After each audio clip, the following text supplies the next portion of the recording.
Welcome and thanks so much for tuning in. You might be on your long run, long drive, doing some housework, making the tea, or even on the school run. I think it's safe to drive this week, Eddie. No smutty jokes for you to try and explain to your kids. We are so grateful to have you here and we hope you enjoyed this show. Thanks to all our partners and patrons too. We have Precision Fuel and Hydration, Tiki Boo, Mountain Fuel, Outdoor Active, Vela Forte, Silver, Active Route, the Centurion Running Store, Protein Rebel, SportsShoes.com, Big Bobble Hats, X Miles, Vaughan Side Farm Cottages, and You Go Coo Projects too. If you would like some awesome discounts and support our partners and the show, then please consider joining Patreon.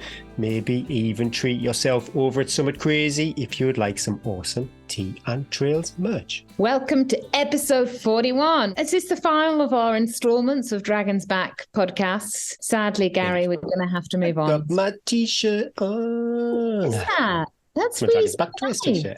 Yeah. I could wear this down the pub, this t-shirt. You totally could for all those times you go down pub. We catch up with 4 roaring dragons, Vicky, Sally, Ben and Rob, for our last in the installment, sadly, of our Dragon's Back fun. Coaches share their knowledge. You Goku projects support this week's competition. Gary and I share our week's deets. Gary just said, Eddie, I was such a boring week. Got nout to talk about. Done nout about from me. Yum yums. And we pop over to a Down Under Tales from the Trails to see what you've all been up to. Shout out to our show sponsors. The first one is Patrons get 15% off full price items over at www.theom, and also Reom is trying to ensure no products ever enter landfill. Secondly, super stoked to have Precision Fuel and Hydration as a podcast sponsor. Everyone can get a free fuel and hydration plan. It's a 20-minute chat and there is no hard sell at the end. Patrons get 15% off and anyone can get 15% off their first order with the code T and Trails 15, all caps. That is T and Trails 15. I love the look of that new product. Is the PF300 Flow Gel, 300 grams of carbs. That will keep you going for a long time out on the trails. And I'm really grateful, actually. One of our community shared their Instagram story. They'd use their 15% Patreon discount code. Yeah, thanks for doing that, Chris. I also need to say, talking about Patreon perks, a few people have reached out saying their silver code only works on certain items over at silver.com, I think the website is. I've reached out to Silver. It looks like it's new items that are on their website, so maybe the old code just needs updating. But yeah, anyway, just keep you updated. I've reached out to Silver, just waiting to hear back. Thanks to all our partners, patrons, sponsors supporting the podcast. You can find all the link of everybody at www.teaandtrails.com or in the show notes. Oh, can we do you first, Eddie? Because my week has been so dull. Mine is so exciting, man. Yay. Oh, I've seen. Friends drove me on Sunday to our neighbouring village for a little outing because I had not been out of the house for a week. That is how exciting my life is. And that was enough, frankly. And then we couldn't actually park where we were going to go and have drinks. We had to walk about half a mile. And I was like, I'm so tired. Oh, my God. I had a big week. I had single parenting. I had just too much, Gary. Single parenting, working, and quite high volume training. Is this healthy? I asked myself. Like, where's the barrier between you push and you're so tired? When do you listen to the body, and when do you pull back and go, oh, it's too much. I need to drop this session. I need to rest, recover. Because people, I talk about high volume training. It's high volume for me and the fact that, I've got a lot on my plate, but people run a lot more than I do. How do you balance the recovery and the... I don't know. Would a coach do that though? If you had a coach that you had some feedback with, you kind of give them some feedback, how you're feeling? I'm cautious with all my clients. I think, I hope that none of my clients are in the state that I am on a Sunday when I can't walk to the bar. I'm so tired. But I'm questioning, do I need to, is that overtraining or do I just need to suck it up? I know what Russell would say. He would be like, suck it up, get it done. Where's the balance? And also I think it's weird because we're throwing a lot of stuff in social media about overtraining, about underfueling. Is there a point where you have to push? If you want to achieve great things, you want to do and I've got a massive race that I want to do well at, how the barrier between pushing to be as fit as I can be, as well as recovering, as well as trying to live, as well as trying to cook 3 meals a day, do 2 loads of laundry, clean, work, keep everyone alive. You are going to be exhausted. I think sometimes these are not little red flags in other areas of your life, like sleep and your mental state, how you make... I my HRV and I'm like, come on, tank, please. And I'll take a few days off. And it keeps going, you're well rested and recovered. I'm like, no. And also injuries too. You would think you would be getting regular niggles. I'm constantly full of cold. So yeah, I'd maybe kind of look for little signs like that. But you are going to be tired. I'm just going to be tired. I'm just going to be tired. I just got to get on with it. I tell you what makes me more tired than anything is a 20-mile run, Gary. I've done 2 since we last talked. When I do long runs around here, 4 or 5 hours, 5 or 6 hours in the hills, there's a lot of hiking. 20 miles running, I find that really tiring. Rock hard. Yeah, so hard. Like I'm ruined then for the rest of the day. And I think, I know what you're going to say. You run too fast, and then also I've got to get it done, for goodness sake. Yeah, but you're training for a race that will naturally, I know it's 200 miles, but the terrain suggests you're going to be moving quicker than a mountainous race. So there's going to be some running involved. I am terrified when I properly start training for Manchester Marathon because I can't avoid these 18 plus mile long runs. My body, but I'm like, I don't remember feeling like that during the spine. Like I never felt like I do these long runs and then I come home and I sit down, and that's probably the worst thing to do, isn't it? I'll sit down and do some work or something, and then I get up and I'm like, oh my God, I've got a hip fracture. Oh my God. And I have to, so I set my alarm for when I have to go and get the kids from school, and I give myself like half an hour to walk around because I'm so stiff. I'm not ill. I'm not injured. I'm actually full of beans and I'm loving all the training. It's just, I can't do anything else. I can literally do my work, do the kids, do the training, and then I can't. My friend was like, should we meet for coffee? And I was like, I can't. I don't have that time or that energy to actually get out in the car, go find you, and then talk. Like, blah, blah. So I just want. That's part of the sacrifice, isn't it? Part of the sacrifice, isn't it? Like, and this is only for 2 more weeks of this quite high volume training, and then I'm going to have a recovery week during half term because half term, innit?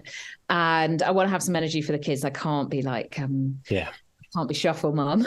And then I'll do another like 3 or 4 weeks, and then it'll be taper time. So it's very short. And also when I'm on my own and Bryn's not here, I have to get up that half an hour earlier in order to do all the chores to get everyone off to school. There's nobody like just sharing, unpacking the cutlery or putting the washing machine. So anyway, apart from the whining, I didn't mean to start with whining. It wasn't really whining. I was just sharing how I felt generally. I did have a good week last week. I did 10 by 3 minutes. I think I'd done that just before I talked to you. Then I had that 20-mile run. Yeah, I tried to choose a route which is running. There was one bit where I cracked up the Col, and I was running up it, and I sort of there's this steepest bit which I can run up, and I have run the whole thing numerous times. But as I was running, I was like, come on, this is so hard. My calves were screaming, my feet were screaming. I was like, okay, hi, Getty, what are you doing? I wore this orange t-shirt because around here right now, this is where the buff is so good. I literally haven't taken my tin trails, not my buff, piece of material. There's hunting now around here, like 4 days a week, where they just high vis. It is my high vis. So if you don't want to be shot, everybody wears orange. So I have an really nice orange cap, orange t-shirt, orange buff. The dogs, Tarky refuses to wear hers. But Lindy wears a high vis vest because they're just out everywhere. They just stand in the woods with their guns. I know I've talked about this before, but so I wore this old orange t-shirt because my long run day is on a Thursday, which is when the hunt is about. But I was like, I'm not going to not go up in the hills, but I go on the like fire tracks or the tracks that are quite wide in the wide open spaces. I don't go on all my little snickety little tracks through the woods because that's terrifying. So I put this orange t-shirt on, went off. At the moment, the weather in France is beautiful. It's like blue skies every day. It starts off about 5 degrees. By the end of the day, it's about 25 degrees. So all this orange t-shirt, backpack on. I'm wearing for most of my runs, I'm carrying all the winter 200 mandatory kit, which isn't massive, but it is, when you pick it up, you're like, that is quite weighty. Yeah. So I'm just getting used to just carrying it and being comfortable with like where everything is and all that sort of stuff, trying out different ways I'm going to charge stuff. What pack are you going to use? Is it the same as your spine pack? No, I'm just using my Salomon 12 litre actually, which is just my everyday running pack. I like the bottle holders. I like the little pouches on the front, and then it's just got a good back. I won't need to get into the backpack much.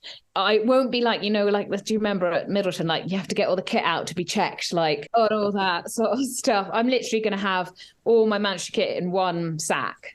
And it'll just stay there, and hopefully it won't be touched because you'll be handing me everything from the wardrobe in the car. Anyway, doing a long run. And so it started off quite cold. I didn't put any lube on the old rubbish bits because when it's cold, you don't really chaff that much. It got warmer and warmer. So went up and all these tracks and did about, I guess I'd done about 15 miles. I was like, I told myself, just like my arbitrary when I was trying to hit 20,000 feet a week, I told myself I want to run 20 miles a week. I find like a 17-mile run, I feel okay. It's just those last few miles. So I decided I'll run. I parked the car down in town. So I was like, I'll run down and just run around town. That'll be some easy miles. And I'm aware as well that some of this, the South Downs Way could be quite hard packed depending on how wet it is. And there is 20% on road. So am I right? If it's 200 miles, that's 40 miles worth of road running. I'll go with your maths. Yeah, that sounds fine to me. 10%. That's a lot of tarmac. I mean, it's not all going to be at once, is it? It's probably dipping in and out. So that might not be quite the right figure as well. But so I just need to make sure, because I'm so used to being on trail all the time that my legs are quite hardened off to running. That's an interesting shoe choice because you need some comfort. Well, that's why you're going to be with the car and I'll be shouting, I need the vapor flies, Gary, for this 2 mile. Class. So it is a tricky shoe choice. So I thought I'll do 4 or 5 miles. This is the longest story I've ever told. I'll do 4 or 5 miles around town to sort of get up to this 20 miles and then I'll be done. The heat increases, so my sweat, I was proper sweating. Had this quite heavy backpack on. Anyway, it starts to chaff. It chaffs my whole body. We know Eddie is a chaffer. It chaffs. Sensitive. It chaffs where my sports bra is, high and the low point underneath, where the wire of the bag is. Like it literally, I had a red line all under my arms. Oh, goodness me. Like my bingo wings from top to bottom. My back had like the 2 red marks of where the bag was. Like you could see the shape of the bag on my back. As I was running, I was like, this feels a bit chaffy, but I was kind of like, it's okay anyway. As I sort of the last 10 minutes, I was like, actually, this really hurts now. It's really hurt my arm. Got into the car, took my backpack off and was like, oh my God, I am so chaffed. I can't actually put my seatbelt on. I'm in such pain. I can't lean back against my seat because it is red raw. So I was like sitting like this old lady in the car, parked on just the main street. There's only one main street in Morsey. And I was like, I have to take the sports bra off. I'm so uncomfortable. So I had a little look. There was quite a few people around, but I was like, I'm just going to whip this off. And I always have a spare hoodie in the car to put on so that you don't get cold. And also Bryn gets really cross when I get the seats sweaty and then he sits in them again. So I was like, is anyone looking? I'm going to like crouch down and put the spaniel's ears below the window height. And I'm going to take my top, because honestly, it was I was like, I just got to get this off. I was parked right next to a cafe at lunchtime in France. So you would think, Eddie, now is not the time. Just move the car. Don't put the seatbelt on maybe for just like 10 meters and move it into a clubhouse. But I was at that, like, I was so like long run, like, I was like, I don't care. I was so feral. So I took the t-shirt off. I'm sorry, but the t-shirt has gone in the bin. I'm never wearing that t-shirt again. No one should ever wear that t-shirt again. I know we're all shocked and disappointed, but the material, it's so old. The material is not safe. It's probably flammable. It's old. It can never be worn again. Anyway, so took my top off, like crouched down over my seat. Like, the relief of getting this sports bra off my red raw skin. as I was crouched down, then have you ever tried to put a top on when you're so sweaty? Oh, yeah, it doesn't go very well. Couldn't get the top on. As I look up, all the kids' football coaches are the other side of the van having their lunch.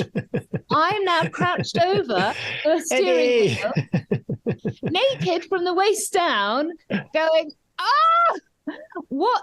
How do I maneuver this top on without flashing them a loose boob? Anyway, I couldn't do it up because the zip was too sore on the chaffing. So I had to just pull it in.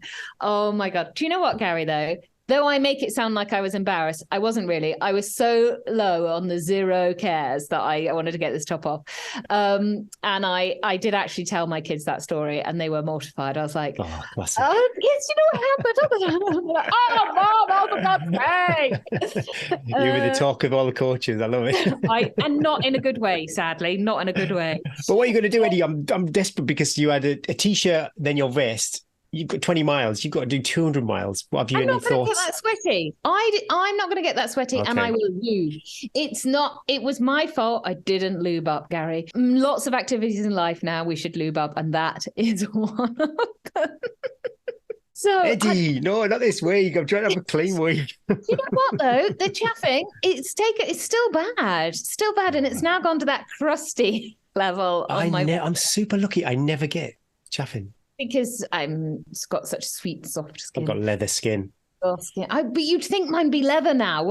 How many years have been wearing that Solomon backpack and it still chaps me. So that was a long run, sad story. And then the rest of my week was basically jogging around. I did a very short but good tempo run on Sunday. So like I said, I'm trying to do a little bit more. I'd done my hill rep. So I was like, right, I only had about 45 minutes on Sunday. So I was like, classic. I'm just going to do like a progressive hard run, minimum warm up, minimum cool down. Out the door, turned around, told the kids we're back in 45 minutes, and off I went hard. And I hit some things with sixes in, Gary. Ooh, there were some sixes in there, hill assisted. But even the gap going uphill was 6, so that was good. I need to get a watch that lets me see the gap. I don't want to pay for the Strava. Do it, but I think Garmin does it. You just need to go into the Garmin. No, my Garmin doesn't do it. It's the old 6. You pay for your Strava, then you take. No, I'm not doing that. I use my Strava though to analyze when I wear my heart rate monitor to see how long I spent in zones and stuff though. But I guess you do that probably on Garmin, don't you? Anyway, I was pretty pleased that I was able to do that quite fast run on Sunday after a big week, and that is good. Yeah, it was good. But yeah, as I said, super tired. The one thing I'm really working on is my fueling. So I am making sure that I'm eating like a queen. I'm really pushing the calories in. I sit and eat and eat and eat. Eating as well during like all my runs. I'm really trying hard to come to the bottom of my vomiting cycle this year. So I'm really practicing. Oh, well, I don't often run for less than an hour because of the way my life works. Around here as well, an hour, you've only got a mile sometimes out the door. So I'm really trying to take fuel with me on every run so that I'm never getting low. And also I find that when you're doing quite high volume training, you're always hungry. Like you start your run and you're like, oh my God, I need fuel. Whereas when you're doing less volume, you can probably do like an hour's run without fuel, but I can't do that at the moment. I've become a Velo Forte shot block addict. Another good week ticked off. I've started this week well, but I'll talk about that at the end of the show. Have you chaffed this week? Have you? No chaffing this week. No lubing up. Anything like that. When I start training for Manchester Marathon, the distance will be there. I might actually probably run more miles, but hopefully they're a bit faster. So it'll be kind of completely different type of running. But yeah, these 17, I'm just remembering back to the runs I used to do when I was training for York Marathon, London Marathon, and yeah, completely different. So I'm scared, but hopefully take that leg speed into the Lakeland 100 next year. But I just can't shift this cold. Literally, since Dragon's Back race, I had 2 weeks of doing nothing. Then I've got a week of a stinking cold. I passed it on to George. You know, I did say I was going to go back to the gym and start strength training. No, that is not. That is not. I've not even any bodyweight exercise at home. I can tell. Like everything's just dropped, basically. Well, I did pop myself on the scales because I think we talked to Trish a few times, and Trish had mentioned I thought I had a dream that you went on the scales, but did you actually do this? I Did I actually read went on the this? scales. Yeah, no, I did go on the scales because it was really prompted by Trish. She said she'd lost quite a lot of weight after Dragon's Back race, mainly because she wasn't eating for a good part of the week. And I am amazed. I have not. I think it was like maybe quarter of a pound I put on, and I have just shoveled every Yeah, sweet but you must have treat. lost so much weight. Think of all the glycogen and fluid you lost in that week as well. True. Oh. Yeah. I don't really assign that much to weight, but it was quite nice that I'd not completely gone off the rails in the past 3 weeks. If you ever want to have a boost or get some kudos, appear in the local newspaper and then go to the care home where your dad's staring. This is a very niche suggestion. Yes, yeah. That's very specific, but awesome, honestly. So I'd been up there and the newspaper hadn't made it into the care home. And then last week when I went in, yeah, I got a big cheer and I was the talk of the care home. And my dad really doesn't shower me with affection and praise, but I think he was quite impressed that I'd made it into the Have you showed news. him the little dragon? My dad. No. But it was awesome. Yeah, really. I should take it up. Yeah, it was just awesome just to go up there. I did not expect it, but I came out of there just feeling top of the world. It was super good. Anything else? Yeah, I am running no sessions. I'm doing 2 runs a week. They're just super easy jogs with Rex. I did meet up with Robbo on Sunday. We had a nice coffee run and a scone, and he's a good companion when you're coming back from not injury, but feeling poorly or a big race, because I had to just walk. I could not talk and run up the hills at the same time. So yeah, it was kind of time out and we just had a nice little Do you hour on the remember trails. that took me a long time? When I'd done this, people get really annoyed. When I'd done that, do you remember I talked a lot about being quite breathless for a long time? Yeah. Under any exertion, because I think the body goes into like this. No, no, no, no. What are you doing? Well, my asthma is really sensitive. I know that is the case, but I think it's the whole chestiness and everything. But just having a nice, relaxing run, and it was super warm actually in the Dean, where you get these little pockets of heat. So as you say, it was started off quite chilly, but then it really, really warmed up. I enjoyed it, really nice. So we did about 5 miles together. I had to run there. I ran Rex. Luckily, he gave me a lift home. So it was about 10 miles, which in my current state, that was a long way. Yeah. I don't know why. York Marathon. I said I definitely wasn't going to do it. I'd reinforced I wasn't going to do it. I've even had a chat with Lisa and she's like, don't do it. But I've started to think I might actually run it. Is it going to be for fun? The marathon can that be fun? But I know a couple of friends who are around about the 4 hour mark. So I might jump When is in. it? Nearly 2 weeks. I'm going to go down. I'll take my kit, see how I feel. Yeah, just sensible is no, but I just think you feel really tired afterwards. Yeah. There's no benefit apart from just having a nice day out with a few hours out with my mates. But I have been looking. I mentioned last week. I've been looking at potential races for this year. Is it? Well, my goodness, next year. Possibles are the Punk Panthers Harrogate Hustle, Ultra Trails, Yorkshire Wolds Way, the Dales Runner Series. They do the Dales Runner 30, which is nicely just before the Lakeland 100, so that would be a good last long run. And the Greener Miles do the Tyne Bridge to Boundaries Ultra 2. So yeah, fingers crossed if they don't clash with anything else. Mainly Lisa's work patterns. You might see me on the start line of those races. And I just think it would be good to get that. I can go to the lakes and do these distances, but you don't get that race day prep, get your gels, get your kit, all of that stuff early to bed, trying to eat proper. You don't want any kind of nutrition triggers. And also, if there's any issues, I think Lakeland 100 last year, this year I was puking, but Dragon's Back race with that separating the hydration, the electrolytes, from the fuel, that served me well. So again, just gives you 4 decent races there just to practice and iron out any creases before Lakeland 100. So yeah, fingers crossed. Maybe you could put those in your show notes of because people doing Lakeland 100 or Lakeland 50 could jump on the bandwagon. Yeah. We'd have a little tea and trails meet up. But I just think that would be really good. Any little issues that I've got, hopefully I can at least get to a few of those. If Lisa's work shifts fall kindly, then maybe all 4 of them. I made a purchase too. I'm not using it at the moment, but I bought a teleprompter, which I went from like kind of cringing, but I've used it once because I'm doing a review for the Innovate Ultra Pack Pro 8 vest. I've got it here, the one that I used on the Lakeland 100 and the Dragon's Back race. And I can't remember more than 3 sentences. You'll know this. You chat with me every week. My memory capacity is pretty low. These teleprompters, it's like 40 quid from Amazon or something like that, 30 quid. Now, I think everybody is asking this question. What the dickens is a teleprompter? Oh, wow. So it's a little, well, this is it exactly here. It's like a little thing that you put in front of your camera lens. It's not little. It's... And you clip your phone in there, you load your script in the phone, and then it scrolls through the script, but it reflects up on this glass.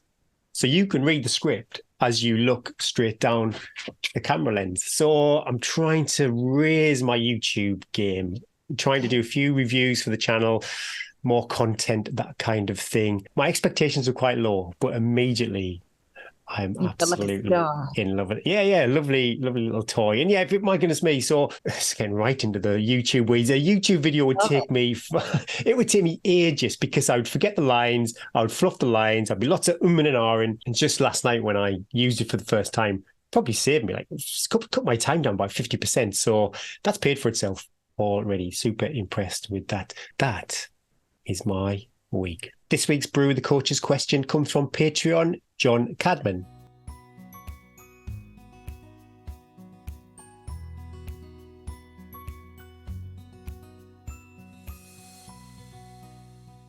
This week's Brew the Coach's question comes from John Cadman. Suffering with Haglund deformity on my left ankle, which has now got to the stage where surgery is the only option to ease the discomfort. If you weren't sure, it's what I previously considered to be a bone spur, but it's putting my Achilles under tension at all times and now makes even walking painful, let alone running. As a 53-year-old mid-pack runner, running plays a key role in my weekly family life, and the prospect of going under the knife has triggered a number of thoughts and concerns. The op will effectively see my Achilles cut so they can shave the bone before reattaching the Achilles. I'll be in a boot for 12 weeks or so before a period of rehab, basically like a ruptured Achilles would be treated. The reasons to reach out is twofold. Any thoughts, recommendations on how I can look after myself after the op to encourage a good quality healing process, e.g. supplements, food, etc.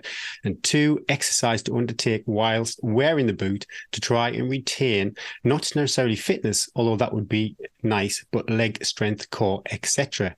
Kind regards, John. Who wants to go first? I'll say one real quick thing. When you're in the boot, I have coached some athletes in a similar situation, and it's a long-term injury. I would certainly class that as a long-term injury. Delete all social media. Take out everything. Facebook, Instagram, Twitter. You on TikTok? Get it all off. John loves TikTok and Snapchat. He's a big Snapchat fan. Do we still do Snapchat? Is that still a thing? I don't even know what it is.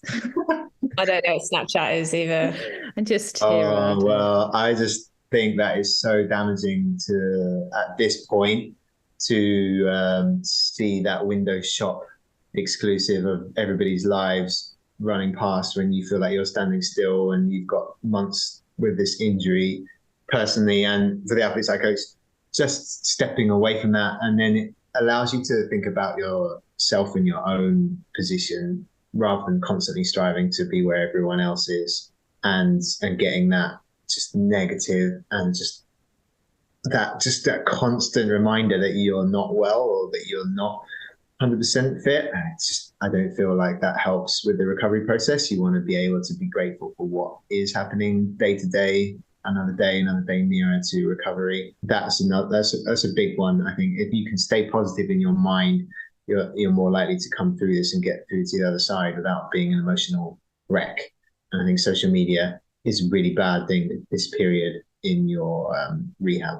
I think also looking at it as this has been an unfortunate occurrence. It's obviously been building up over time, but by having the operation, though it's going to be a rubbish, let's say probably 6 months for you to have the operation to heal and to build the strength back in both the legs, but it's going to enable you to go back to what you love. And so by backing right off now, it will seem really intense, like when you have a child and the first 6 months is like, oh my God.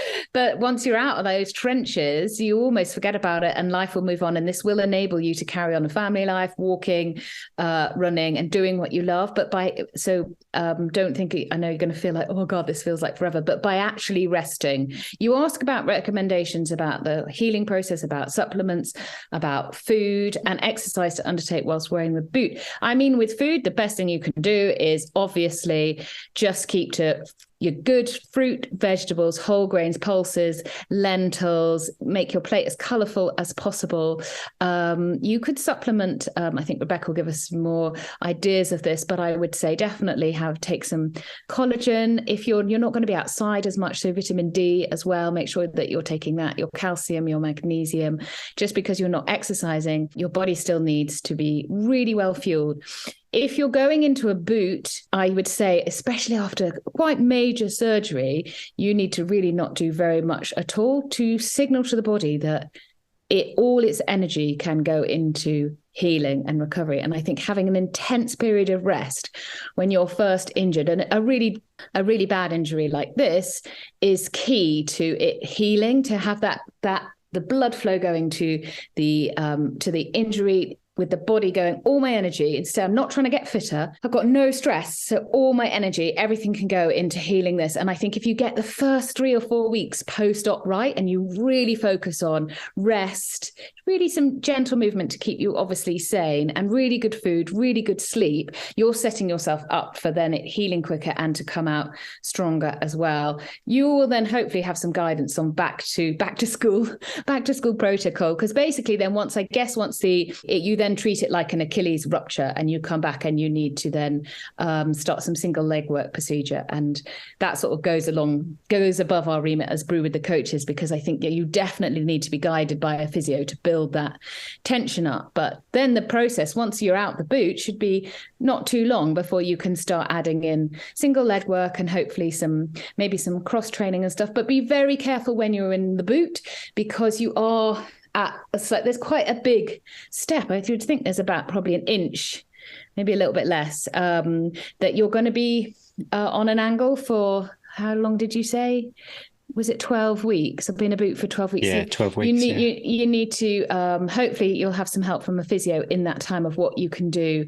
But don't overdo it, because you are going to be tilted for quite a long time. So be prepared mentally, and perhaps put a little plan in place as well, that when the boot comes off, you might need to work with a chiropractor to get yourself back into alignment and re-strengthen. And there will be quite a lot of muscle wastage from the legs. So I think basically the biggest thing, John, I can say to you is you're going to need patience with this one, but focus long term rather than getting stuck in it's going to be a bit rubbish for a few months. But take up some other things: knitting, cross stitch, clean out that cutlery drawer. That's what I always do. I hoover out my cutlery drawer when I taper. I'm like, come on, at last I can really get to grips with those nice forks and spoons. Trish? Well, two things I would just say, because you guys have done such an amazing job of covering it all off. The biggest issue I would say is it's going to be mental, and I would say don't isolate yourself. And I know, like Russell was saying, kind of like cut everyone out. Well, everybody needs to approach it. Everyone needs to approach it differently, isn't it? And everyone will. Some people will be like, "Yes, Russell, that's what I need to do," because there's the social media. But some people, like you, Trish, you love people. Russell and I don't love people. I would say, try to use that time to invest in someone else. And Trish, you're such a nice person. Be nice.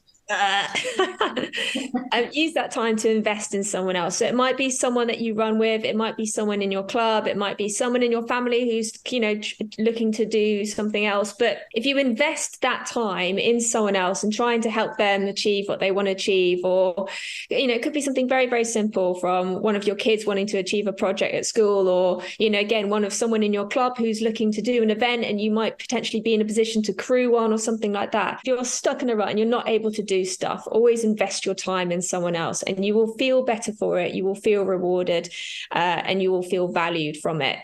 So that'll be my big takeaway. You've got a 12-month block, 12-week block for sure, where you're going to really have to be up against it mentally. Identify those people now that you can invest in and how you're going to make a difference in their life, and you will get something from that. And the second thing, what everyone said in terms of, exercises to take, you will have a physio plan. It might not be a great one that comes out of the NHS, let's say, but use that physio. That physio is going to know all of your medical history. We're not going to know any of, of the key details in terms of where you are. So fully utilize that physio as much as possible to fully understand the remit of what you can do. And don't cut yourself short. There's a lot of good evidence out there now in terms of recovery and how actually, we can, and I'm not saying in your case, again, I'm not a physio, but where you can push the boundaries of recovery, and actually that benefits in a lot of in a lot of ways in terms of recovering quicker, coming back stronger, etc. So at the end of the day, use your physio. They are the person who's going to be able to give you a good remit of what the exercises you can do, and believe it's going to get better, because it will, as long as you just keep plodding forward. Rebecca, we sort of talked a little bit about, like, us from the coaching side, the mental side, as with your doctor's stethoscope on. Anything that you would add for anyone facing something like this? I think it's been really lovely summarised already, but I think certainly acceptance of the injuries is probably the first and foremost. You obviously come to terms it's going to be 12 weeks in the boot, and I think it's absolutely right. How is your time best used during that 12-week period when you won't be able to do any of your sort of normal physical activities? In terms of nutrition, everything that Eddie says, totally agree with. Certainly look at things like making sure you're up with your sort of multivitamins, vitamin D, all that sort of thing. Anything you can do for healing, and making sure your diet is otherwise good, minimise the alcohol, obviously no smoking. You don't want to get into a complication from the operation, like an infection, for example. So making sure you're on top of anything you have to do for like wound care, all of those sorts of things are really important, that you follow all the advice given to you, and you pay attention to that. And obviously things like sleep and how you are mentally, I think, has a massive impact on how you approach this injury and how you will come out the other side of that period of immobilization. And using that 12-week period, as Trish says, to channel it into something else, or some other people's endeavours, or something that you've always wanted to do that you've never had the time to do. So use that time that's been freed up where you're not running to do something else mentally, mindfulness, whatever it is that you think, actually, I could work on myself in other ways, I think will really pay you dividends. Because as people have said, it's a long injury. You've got a long period of immobilization, followed by a long return to the level of physical activity that you're used to doing. So I think any other diversionary activities, which actually make that process better or improve you as a person generally, can only pay dividends in the long run. And I think I wouldn't necessarily get too hung up on that maintenance of fitness or strength during that period. Absolutely, as Trish says, listen to whatever physio program you've been given, follow that. There are upper body and other types of CV that you can do, so a hand bike, that sort of thing. But again, I would do that within the confines of what you've been advised to do, even if that feels restricted. It is to ensure long-term healing of that injury, and to ensure that the operation is as successful as possible, so that when you do return, you're in the best possible position, and then acceptance of how long that's going to take. But yeah, if you get all those bits right, at least you've given yourself the absolute best chance to get back to where you need to be. With an operation like this, Rebecca, is the long-term prognosis quite good, recovery from this? It is lengthy. I think that's the thing. Yeah. And it absolutely depends on what state the tendon is in as well. So Of course. So if you've got the deformity, and they actually have to take quite a bit of the tendon or debride quite a lot of the tendon away, or if it's relatively straightforward, obviously things like getting an infection or a complication, very small chance of rupturing the tendon further, that sort of thing. So it absolutely depends on how straightforward the operation was, what type of surgery. There's different surgical techniques, for example, that affect length of recovery. So without knowing all those details, it's really difficult. But it's absolutely, as with anything, it's about tailoring that progression rehab to what your symptoms are and what the condition is. So there isn't a sort of, you'll be back by this length of time. But I think certainly 6 to 12 months is a sort of, a time frame really to be working at, because you've got that 3 months of immobilization. Inevitably that leads to atrophy of muscles and all of those sorts of things, and that's just normal. So there'll be a lot of working on your strength just to get back to your normal baseline beyond that. And every then day. that baseline may be different because of what's happened to the actual tendon as well. So long-term injury, but control the controllables for you and do the things that you can do is a massive thing. And I think mentally that acceptance and focusing on the things that you can control is really important. John, you've got this. Let us know. Please let us know how it goes and how far you are down your recovery process. We got this, John. We Good got luck, this. John. Woo!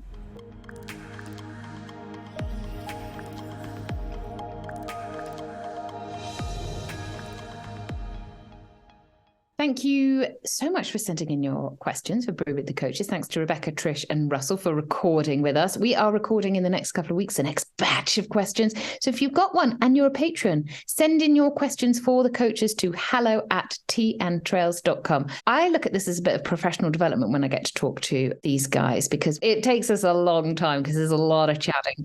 As well, but I always learn something. And also I love it when we've put out Brew with the Coaches and then people come back with how it's helped them, the part of their journey that they're at now. I love following up the stories as well. So no question, like we often get like injuries, DNFs, sickness, but no question too big, too small for the team. So don't think like, that's, it might not even be running related. It could be like, how can I get to meet Gary? Where does he hang out? Send them in. hello@tntrails.com. I thought it was funny when I listened to the podcast when I was doing the edit. You called me your little deformity. What? Only the truth. Only the truth, my little That's friend. a Christmas special, that one. This week, four little dragons join us for more Dragons Back chat and share a bit about their journey. Short interviews, so we couldn't go too deep, but hopefully you enjoy the chat. We wanted to spread the love throughout the field. And Gary, you did a sterling job on this, so you won't hear my voice because I think it was the week I've just talked about when I didn't have a minute to spare. So it's just Gary's dulcet tones. Some of you may prefer that. It's Ben, Sally, Vicky, and Rob sharing their Dragons Back tales.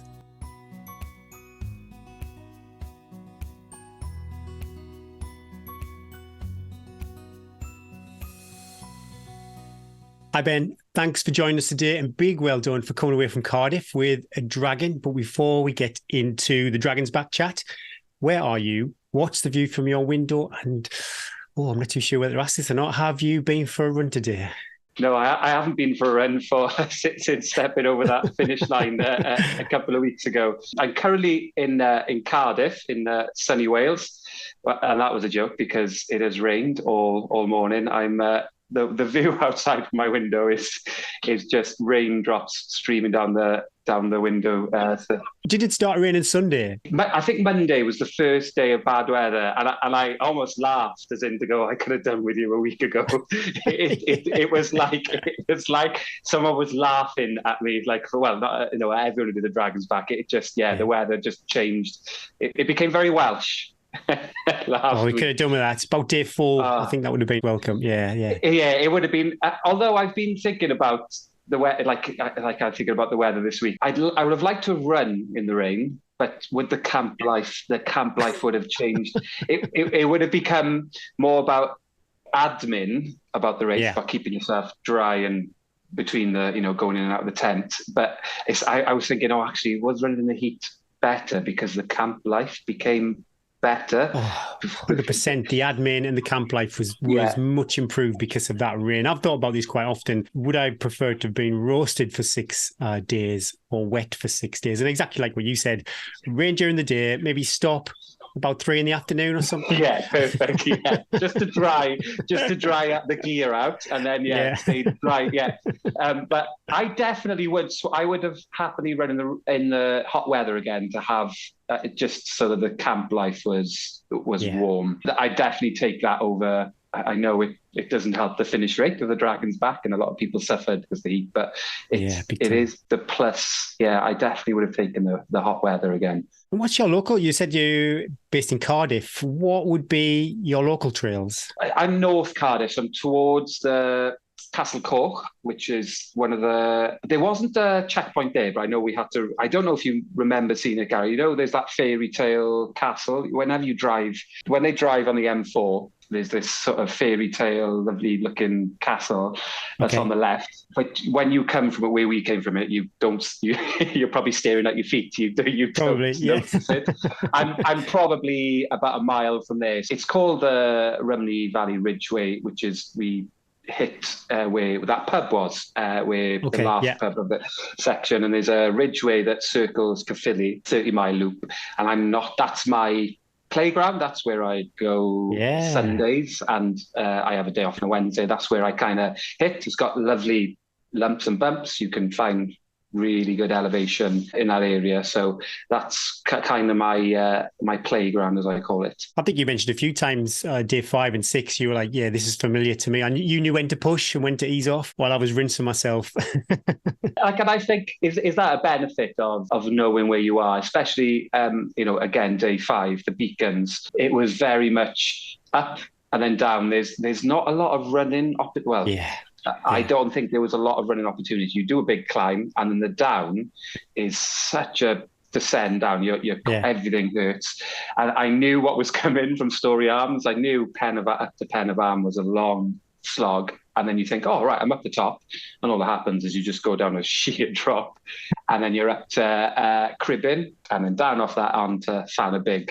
I'm naming all of the peaks for you. Yeah, once I knew I got to Fanabig, the route round back to camp and the drop-off was runnable. So it was like, that was one last tick, because I dreaded day 5. Like, again, knowing where I was, when I saw it on the GPX file, I was like, right, that's 4 days of mountains and hills in my leg, and then day 5 is a huge, is it 46 miles or 44 miles? Oh goodness me, I've tried to blank it out, to be honest, but yeah, it was a big day. Yeah, and it had loads of elevation because of all this. The peak, and it was the one I was dreading. It was really one I was like, oh, if I get through day 5, then I kind of feel like I've broken this dragon. Day 6 was, in relative terms, easier than the other 5 days. Still 44 miles to Cardiff, right? But that had its own little sting in the tail. It was points, especially towards the end, where normally I'd run all of that, but I just needed to give my feet a break. So I had to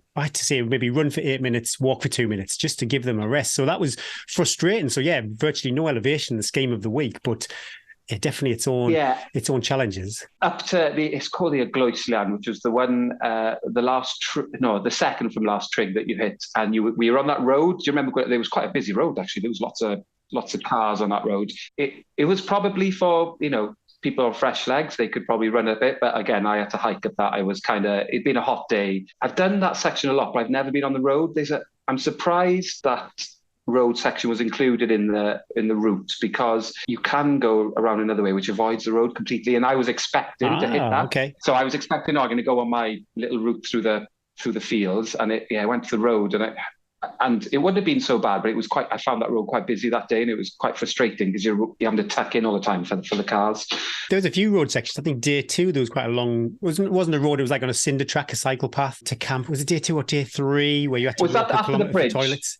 Yeah. Was that after the bridge? Yeah. Like that went on. Yeah. Although talking about highs and lows, that was probably one of my high points, because we'd come off day 2, you'd come off out of sort of the mountains, and you hit a road, and the road was down, and then you got to the bridge, and then there was like this flat, I think it was 10k of road at the end of that day, and it's probably my quickest 10k of the whole week. I almost think that I'm some sort of a mountain runner or trail runner. It turns out I'm not. I'm a road runner. That's what I figured from the week. Painting myself as this trail runner, but yeah. My quicker sections are on flat roads, believe it or not. Oh my goodness me!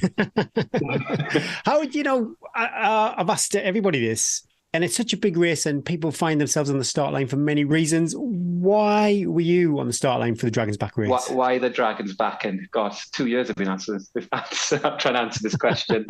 I've said it before. I watched a documentary 4 years ago on this race, and this was before I'd even run further than 13 miles. So this was ultra running.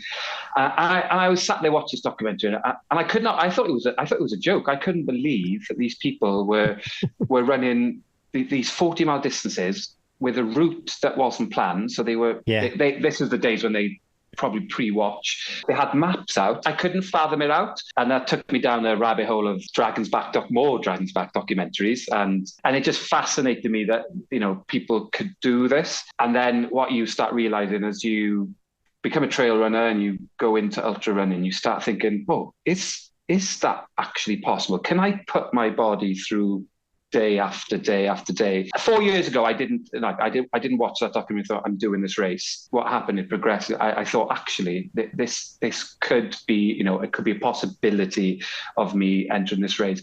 And I'm a proud Welshman. I love my country. And what a way to see the heart, not just the hot spot. There was places where we were so remote. Elan Valley was a good example. There were some hills, and you couldn't see a road for miles. I'd recce that section. I thought, you know what? There's probably only people that hit these tracks that actually do this race. No one else comes here other than Dragon's Back racers. I wanted to see Wales through the spine and wanted to experience my country in this way, and I didn't know if I could do it. That was another. I genuinely thought that you might have bitten off something more than you can chew here. And day one, it hit me like a ton of bricks.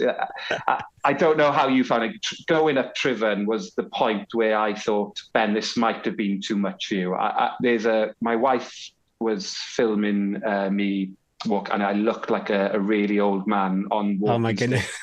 Trudging up Triven, and I definitely thought that this might be like I get in, I'll do day one, but I've emptied the battery, I've gone through everything I can, I'll have nothing for tomorrow. But your body does some wonderful things. I got in, I did my coach, so Lowry, I got to coach me through this. So Lowry Morgan, she's done this race before, very experienced. She works a lot for the drag, so she knows this race inside out. And she gave me a checklist to do every night. So as soon as I got in, I just went into checklist mode, and it was, clean, sort your feet out. But a lot of it was eat again. That's what I did. And lo and behold, the food that I ate that night and the breakfast I had the second day, it does give you, it re-energizes you to go again. To answer your question, I think, the two things was I didn't know if I could do it. So that was the reason I wanted to do it, and to experience this beautiful country. Savage country, but beautiful. And you say, day one was like a realization, and similar, exactly the same, and it sounds like in exactly the same point. I foolishly did not cool down at the support point before that we started the climb, and I got to camp at the end of day one, and feeling pretty sorry for myself, about an hour slower than I thought I'd be for the day. What was your timings like for day one, even if you had any goal times? You do have wonderful ideas of where you're going to come in. I thought every day I'd be between 10 and 12 hours. And day one, I think I was closer to 14. So I was 2 hours off and that's what made me think, oh my God, Ben, you could potentially be coming in. What I didn't want to do is, and there's nothing wrong with those people that come in at 10 o'clock, but I don't think I could have operated on little sleep, dealing with admin at 10 o'clock, these people coming in and having to eat and do all that stuff. That's why day one really frightened me, because I was like, these days are going to be longer than I thought. And it was because of the weather. It's because whenever I felt I was overheating or I was working too hard, I had to tell myself, you're going to have to slow down, Ben. You either do it, you either go slower or you're not finishing. You're going to have heat stroke. I mean, I got to Snowdon, so the river, and there was a lovely wall. I don't know if you can remember, there was a cafe and a lovely wall, and the wall it was really shaded because the sun had set behind it. But, the route was you needed to go up to hit the trig of Snowdon and then drop over. But I didn't even get that far. I went straight over to the shade because I needed 15 minutes to cool down. And even one of the marshals or guys that came straight over to see me to check if I was okay, I was just like, I need to cool down, otherwise, I'm not finishing this race. Like yourself, I probably rushed out of the checkpoint too quickly and then probably suffered for that because I wasn't taking those opportunities to cool down. And the whole week for me was about managing my core temperature. I think that's something I learned throughout the week is you're just going to have to make sure if you feel yourself overheating, just drop it down, just bring yourself down. And ultimately, I think that paid off me in the end because I could have been one of the people who suffered with heat stroke. I feel like I've talked about quite a lot the heat, and you made a great point there about just taking 15 minutes in the shade. It's hard to express how relentless it was. There was just no escape from day one, especially was just like, oh my goodness. Day two, I felt with the wind, we got a bit of a break, but then the rest of the week was pretty much like day one. Yeah, I say it to people, but I don't think it actually goes in how hot it was. I would never stop like that, but any opportunity to kind of dunk myself into some water, put some water over my head, put my wrist, into some water, I would take it. If you minused all that time off, maybe I would have saved about 3 hours, but probably just like what you said, it might have been a hatchling or a DNF at the expense of it. Yeah, and it's so funny. Going up Trivan, there was this big slab of rock that was next to the path, and it was cold because it hadn't. And I remember just lying on it, like just flat out of my face on it because it was cool, and it was the nicest 30 seconds of the whole day. And these people are just like walking past with their poles, just staring at me, going, "What is this guy up to?" But the day became about like how I can bring my temperature down and get into Penna Pass, the last road that we crossed on day one, and the glory of knowing that cafe was open, because I'd recce'd that route a couple of times and the cafe was always shut, and I was like, in the back of my mind I was like, please be hopefully open. Hopefully they know this race is going on, and they make a fortune because there was a lot of dragons backers going in there looking for cold cokes and lollies. They've never sold so many Soleros that day, Ben. The Clippo boxes flew out, and it was such a nice going in there and just getting some ice lollies. And those kinds of things then just give you I think there was about 7 miles left to go of the day then, but you've cooled down, you've had your ice lolly, it's right, okay, I've just got 7 miles. Those 7 miles do take, close to 3 hours, gosh. But it just gives you that impetus to go out and get it done. And like the week, the stats of the race, it tells you everything you need to know about what the weather did. What was it? 300 started and then 80 finished. And if you asked the 200 who didn't, it would have probably been the heat that was a big factor why they DNF. But again, we said at the start, would you take the heat again? I probably would. Does that make sense? It just becomes something you have to manage in the race, doesn't it? You just have to think about how I cool myself down. Can you imagine, especially day one, all those slippery rocks, if it was raining, and then camp life would have been treacherous. Yeah, the last down on day one, once you've done Snowdon and Llywydd, you drop that down is pretty brutal. It's not a nice down in the dry. And I think if it was wet, it would have been a lot of bum sliding, I think, for the final section of the day. Yeah. But Did you ever think about dropping down to the hatchling? The only time I thought about quitting was day one. As in where I wanted to stop because I was finding it too hard and it was going up Trivan. But it was never a hatchling thought. It was, right, just get to the end of day, just get to the end of day one, and then you can reevaluate. And then you can think about what you want to do the next day. But my brain hadn't gone, right, you could think about hatchling next day. It was just, right, just get. And that was the only point in the whole 6 days where I thought I wanted to quit.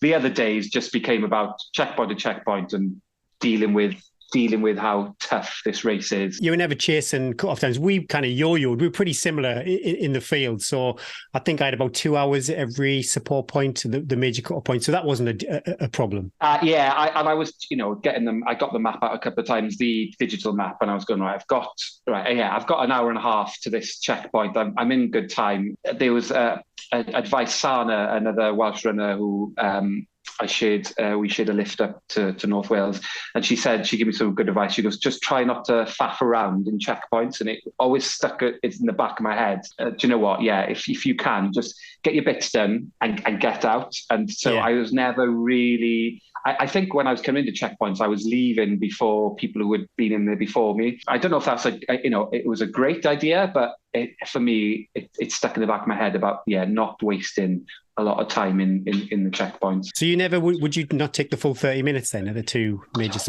No. In my back of my mind, I could cool down in here, but I always thought as soon as I go back out, I'm just gonna warm up again quickly. And what I wanted to do was get to the end of the day with more admin time, so I could eat. I could eat more in the night. I could put my feet up for longer.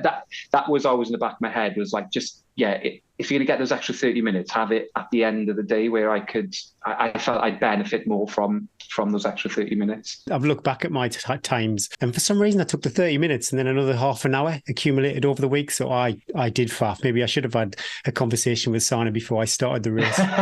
Yeah, she was great. She actually, because she's a fantastic runner. Like I've followed Sana for a while, really probably one of Wales's best ultra runners. I'd come into Trivan support point before her, and that was an alarm bell in the back of my head going, no, Ben, you shouldn't be in front of Sana.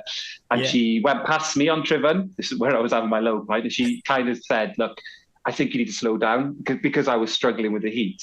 And it was probably the best advice I had at that point. And I was like, oh, she's probably right. Yeah, I'm probably pushing too hard. Yeah. And that's when I started learning to cool my body temperature down. So I think everyone needs a Sana in their life. Yeah. It's really good advice. It's quite unusual. It's not something I would say to another runner. I'd maybe think that was a negative thing to project, but it sounds like it was perfect timing. Did you enjoy camp life? No, I wouldn't say it's not something I loved. Washing in a river. It's something. My wife calls me a princess. I like whenever I do a long run in training, I like to. I probably shouldn't say this now, but I like to have a bath bomb. It's the way I pamper myself afterwards. And washing in a river is very alien to what I'm used to.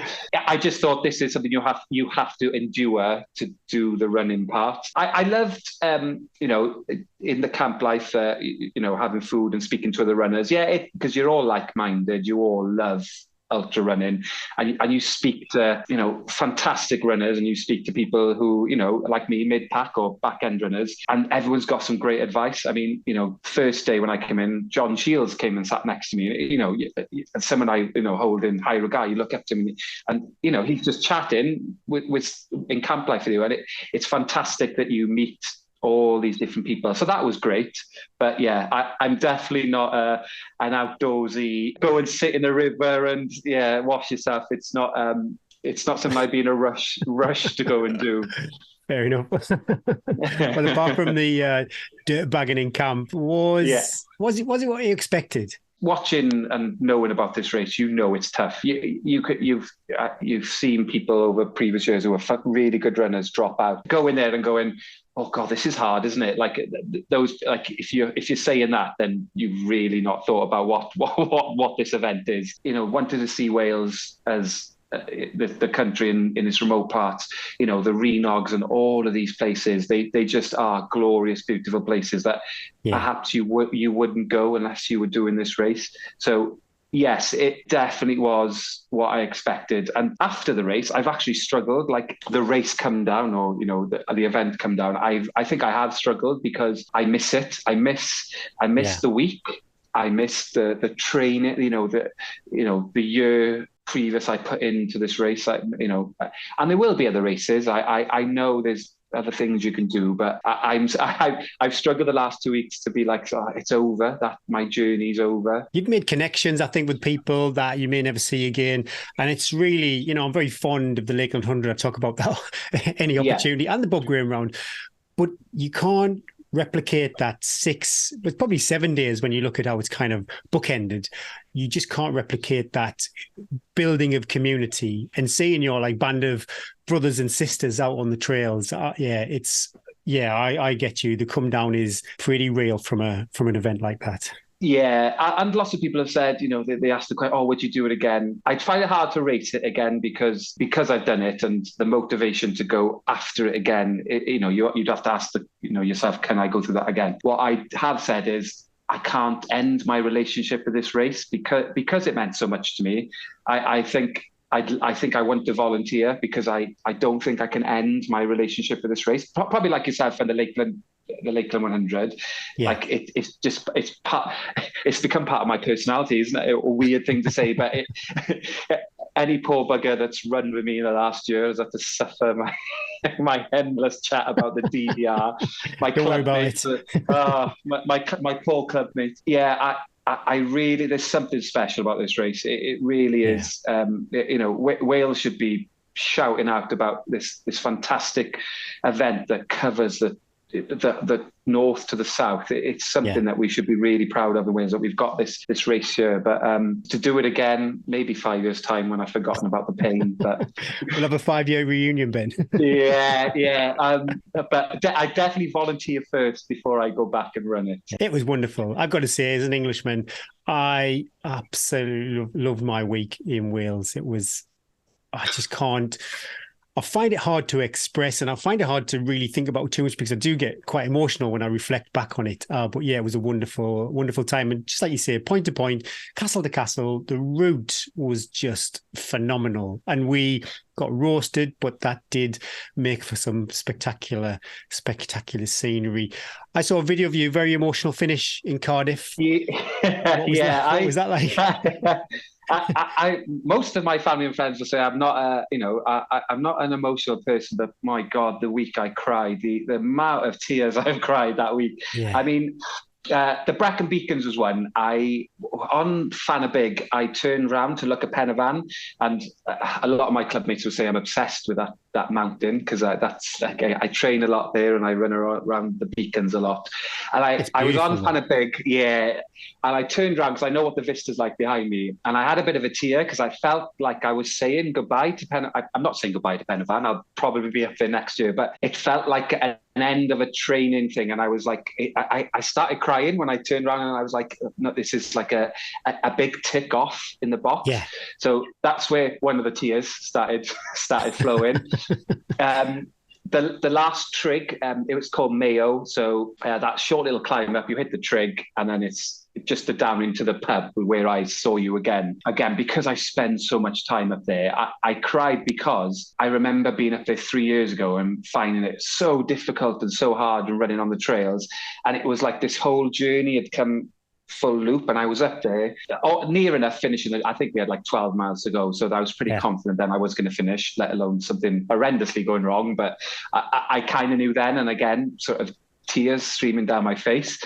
And then, the finish line, the finish line where I spoke to you when we were running to get my wife had come out and taken a week off to film me at checkpoints, and I'm very conscious of the rules of the race, and she wasn't there. I wasn't there to take anything off her. It was just she was filming me to say hello at these checkpoints. But because I'm part of a Cardiff run club, I knew that people had mentioned the week, I'll see you at Cardiff Castle. So I knew, and I could hear as I was coming down the straight, I could hear my club mates, and oh, wow. God, there was 20 to 30 of them there, plus family. I felt like a rock star. Like it was, and at that point again, you're exhausted. You can't, you're probably not operating on all cylinders, and I just burst into tears.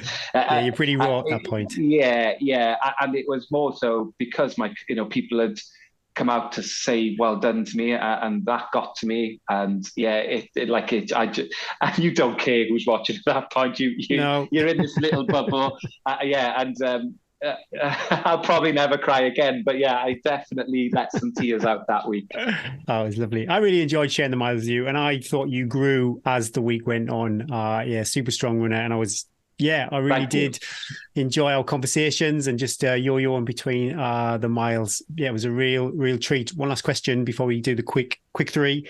Have you named your dragon? Yeah, I was thinking about it in the week. I've named him Brecaniog, so that's the Banna Brecaniog, the Brecon Beacon. So I've named him because that's where I trained. That's and it was the day that I was the most worried of not finishing was the day 5, the Brecon Beacons.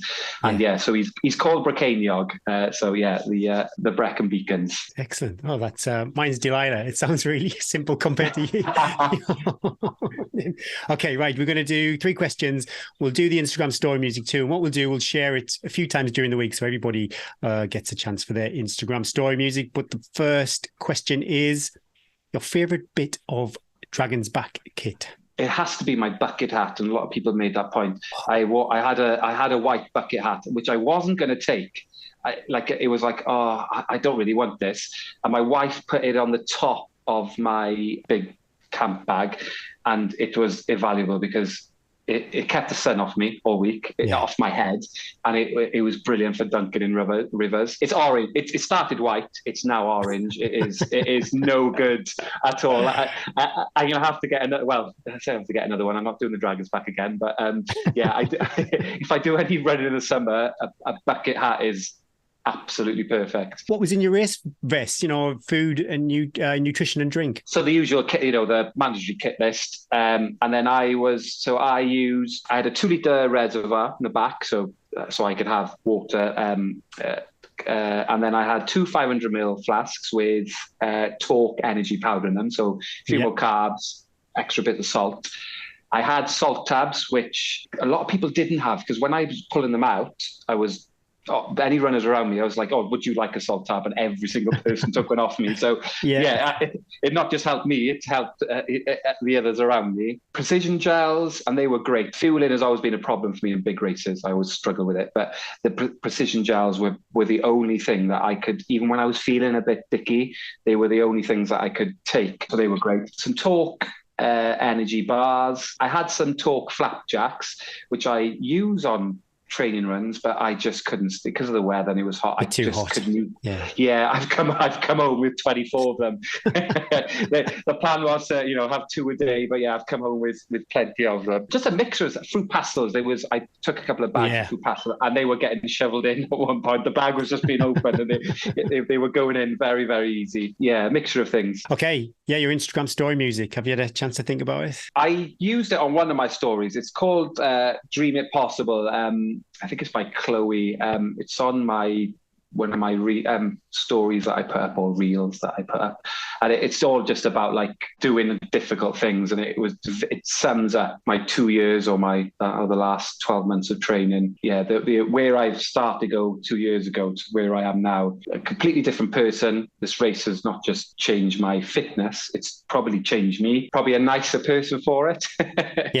Yeah, 100%. Well, Ben, it's been a treat catching up with you. Super big well done from everybody at Tea and Trails. Like I said earlier, I did really enjoy sharing the miles with you. And if you ever do fancy a few Lakeland 100 recce's, just slip into my DMs.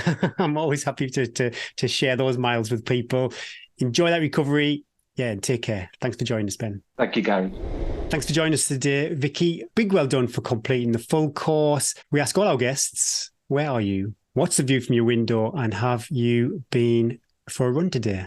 So I'm newly in Australia as of a couple of days ago. And so out of my window now, it's 7 p.m, so it's dark.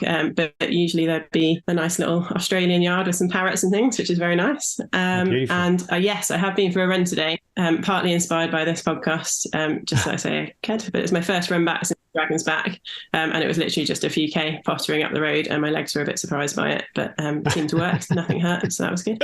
Excellent. And then back home, where would you be based? So I'm in Malvern, sort of West Midlands, just Gloucestershire, on the border of Wales, basically. It's a beautiful little town. Got a lot of the Malvern Hills, which are a lovely little set of hills that give me about, I don't know, 20 miles or so of off-road running. Yeah, you got some beautiful trails actually around there. I've been there once, my goodness me, a long time ago, but yeah, loads of good running, but maybe not hilly enough to condition you for the Dragon's Back race. Before we talk about that though, yeah, I'm really curious, how you feeling? What's recovery been like? And I'm not too sure what the story of your feet were over the course of the week, but yeah, generally, how is the body? Generally fine. I've been tired, but I've also had quite a lot to do since the Dragon's Back, so it's been difficult to sort of rest and recover. My legs actually were okay, just sort of generally stiff and sore, but no injuries. I had a few blisters, but compared to some people, my feet held up amazingly well. I changed my shoes halfway through to something a bit more cushioned, so that I think helped. Weirdly, my toes on my left foot went numb, and they've started to come back to life for the last couple of days. They've been really tingly, especially at night. Bit weird, and yeah, a few sacrificial toenails, but other than that, I'm doing okay. Oh wow, that sounds fantastic. I did see some spectacular taping on people's feet. I'm always curious, there's lots of different reasons why people would enter a race such as the Dragon's Back race. What's your story? Why did you find yourself on the start line for the Dragon's Back race? Well, I entered back in 2021 originally. I wasn't really a trail runner. Well, I was sort of dabbled in it, but I wasn't really sort of consistently trail running at that point. But I entered it, and then I did the Welsh 3000s, just walking with some friends over a couple of days, and got to Cribgoch and thought, I can't do this as a race in one day. And so I withdrew, and I did the Cape Wrath instead last year. And then just getting experience and getting a bit stronger, and just being more consistent, I just found myself getting stronger and stronger in the mountains, and I just wanted to see if I could do it, really. I'm just always interested to push myself a little bit further and see what's next, really. How did you find Cribgoch? I was pretty anxious. I think I'd expressed that quite a few times on the podcast. Yeah, how did you find it on race day? Yeah, I think I went up to the bottom of it with you, didn't I? Yeah. I was so knackered, I think, that I just didn't even think about it.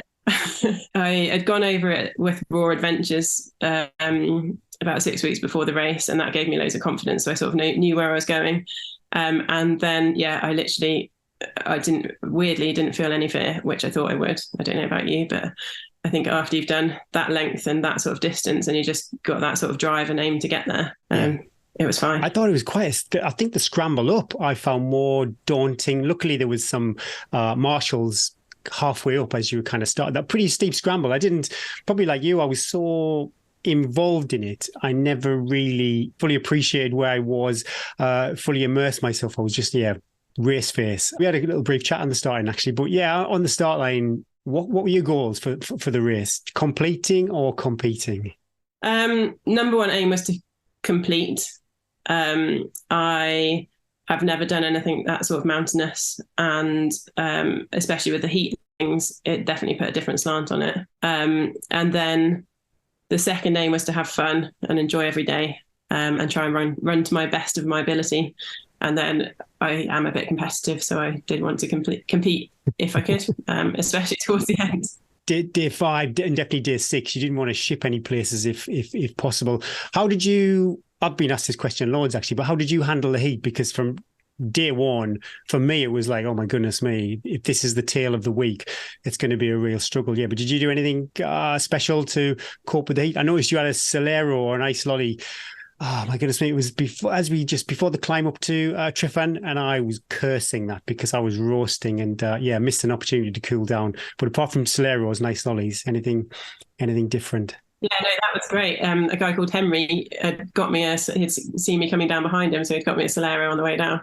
And then I think he'd been told by the marshals there that he had, if he did that, he had to buy everyone a Solero. So then he'd gone back and bought a bag of Solero for everyone. Fantastic. I think in general, I just tried to pace myself and just tried to make sure that I really just didn't want to burn out on day 1. And that be that. And so, yeah, pacing myself and just trying to take every opportunity to cool down, every dunking hats, and, getting as much of you in the water as often as possible. I think what really I didn't really realise was the effect it would have on my nutrition. And that's where I struggled towards the end of the week. Was I just really struggled to eat anything solid after sort of 11 o'clock, 12 o'clock when it started to get really hot.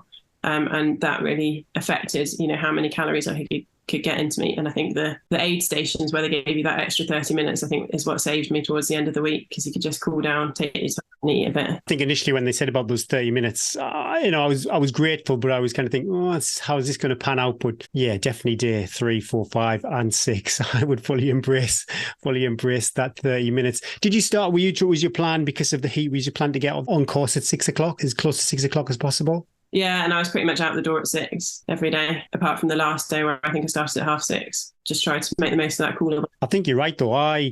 Day 1 was the kind of whole discovery of the heat. And then it's probably similar to you, anything that was solid, like a bag of mini cheddars or something like that, or say maybe a bar, a Vela Forte bar, I would have to eat them, like you say, before the sun really come up, because it just wasn't good. Or maybe at one of the support points where I had plenty of water to wash it down, because come 2 o'clock in the afternoon, anything other than a gel was a real struggle. Did you have a particular, I suppose, worst day? And I don't like talking about negatives, but worst day and a favourite day out of all 6. I think my favourite day was day 2. I had a really great day. We set off we ended up naturally in a group of 4 of us. And it was just amazing. The sunrise was amazing going up Nicked, and everyone felt strong. Everyone was in a good mood. And I was a bit worried about day 2 because of the Rinogs, and it is quite a big day, especially after day 1. I think it just buoyed along by everyone that was around me. And for some reason, I had a really great day. Low points the second half of day 5, and again I think you came past me at my lowest point when we were sorry after the vans. Just that schlep around the top, when you think you're going to be going down to camp, but actually God, went on and on and on, the never-ending path. So that was really tough, and I was really struggling to eat anything, and I vomited a bit up there, and my stomach hurt, everything hurt, and so I was just I was really looking forward to that bit because it's kind of my home turf. And I was a bit disappointed that actually it was my low point. But I rang my partner and she just said, eat some ginger flapjack and crack on. Food always helps. My goodness me, there's not many times food doesn't make things seem better. Talking about low points, we never actually discussed this during the race, but was there a point where you thought, the hatchling, I'm gonna drop down to the hatchling? No. For me, that wasn't really an option, unless I got injured, or in which case I guess I'd have to drop out anyway. Or I guess I felt strong enough that I didn't feel I was really chasing the cutoffs. I'd have been really disappointed if I hadn't finished the full thing. But that being said, it was, especially on that particular week, it was a massive thing to do the hatchling too. So I don't know how I'd have felt about it, but I didn't ever feel like I wanted to drop down to the hatchling. I really enjoyed the hatchling being on course, and even when they started at the kind of second support point, it always just felt like the route was busy with runners, and that maybe stopped you second guessing if you were making any nav errors or just company all along the way. I thought it was a real good introduction, and they all really enjoyed it. Everyone was very happy on the hatchling, and it was great when you got into camp. I come up with day 6, the final support point, and I saw the hatchlings set off, and they were all having a great time. I was thinking, I thought, that would have been ace to do that. On the podcast that we just recorded yesterday, I was asked a question. Did I have a why, a big reason why I was doing the race? Did you have a why, something that you could kind of fall back on if times got tough? No, I didn't. And I really tried to think about it before the race. And I guess by the time you've got there, you've invested so much time and personal sacrifice, and, you've missed out on birthdays and things when you're schlepping around the hills in hurricane winds and rain and stuff. By the time I got to the start line, I'd kind of done most of the challenge, and that was just a sort of, well, my coach says that was just the victory lap, really, the race. I felt like I owed it to myself and owed it to everyone that had, put up with me for that time to do it. I thought about that. But generally, just knowing that I'd wanted to do this at some point enough to enter it. So excellent. And how did you find camp life? I visualized more time with other runners, and some nights everything just was a bit of a blur and went super quick. How did you find camp life? I agree, it felt quite short. I think Cape Wrath was, because you have those sort of shorter days where you get in, some days I got in at sort of 2 or 3 in the afternoon, and you can really enjoy getting to chat to people and know people, and people are less tired because you've got those sort of, I guess, rest days or shorter days. I kind of expected the same thing, but because every day is such a long day and everyone's got to do that admin, like you say, it's just, sort of passing people at the dinner tent. Yeah, it was nice, and especially with the accordion music and things. Oh, that was wonderful. That was a big takeaway for me, actually. Just that ambience. Yeah, I really loved that. But was the race what you expected? I know you've been invested in it for quite a few years emotionally. Was it what you thought it would be? Yeah, I think so. I think I still hadn't really appreciated how hard it was going to be. But that was what I was looking for. And yeah, I think it was amazing. It was beautiful. Like, I guess the weather was so hot that it made it difficult, but also it made it really beautiful. The views that you got from the tops and things. Occasionally you just had to stop and have a look around and realise how lucky you were to be up there. Yeah, you could really just take a few moments to soak it all up. Literally, it was absolutely stunning. Every day, actually. I know there's a few road sections as you were kind of coming into camp some days, but generally it was just absolutely unbelievable finish emotions as you run into Cardiff. What was that like for you? For me, yeah, I was I was welling up for about 3 miles. What about yourself? Keep getting those sort of waves of emotion, don't you? I think coming down from the last hill is where it really hit me that it was done, and this was it. Especially my parents and my partner came to that last pub, so just seeing them as I came into there, that was quite emotional. And then just coming across that bridge into the castle walls, and you just hear everyone and see everyone. Yeah, it's quite a long build, but then you literally turn into the finish. It's like, oh wow, here we are. I thought it was amazing. Maybe too early to ask, but anything in the books, any races planned for, well, maybe not this year, but 2024? Well, I'm in for the spine, which is it's fine. I was one of the lucky ones. I'll try and enter, and then I was one of the lucky. I don't know if I was lucky or not to get the place. So, but that was before I was booked to come out to Australia, and there's not really much trail opportunity out here. And there's a few other things going on. So I don't want to take the place because I know how many people want to do it. I don't want to take the place unless I feel like I can really go. So I'm gonna chat with my coach next week and just see if that's a good plan or not, and then either go for it or just relax.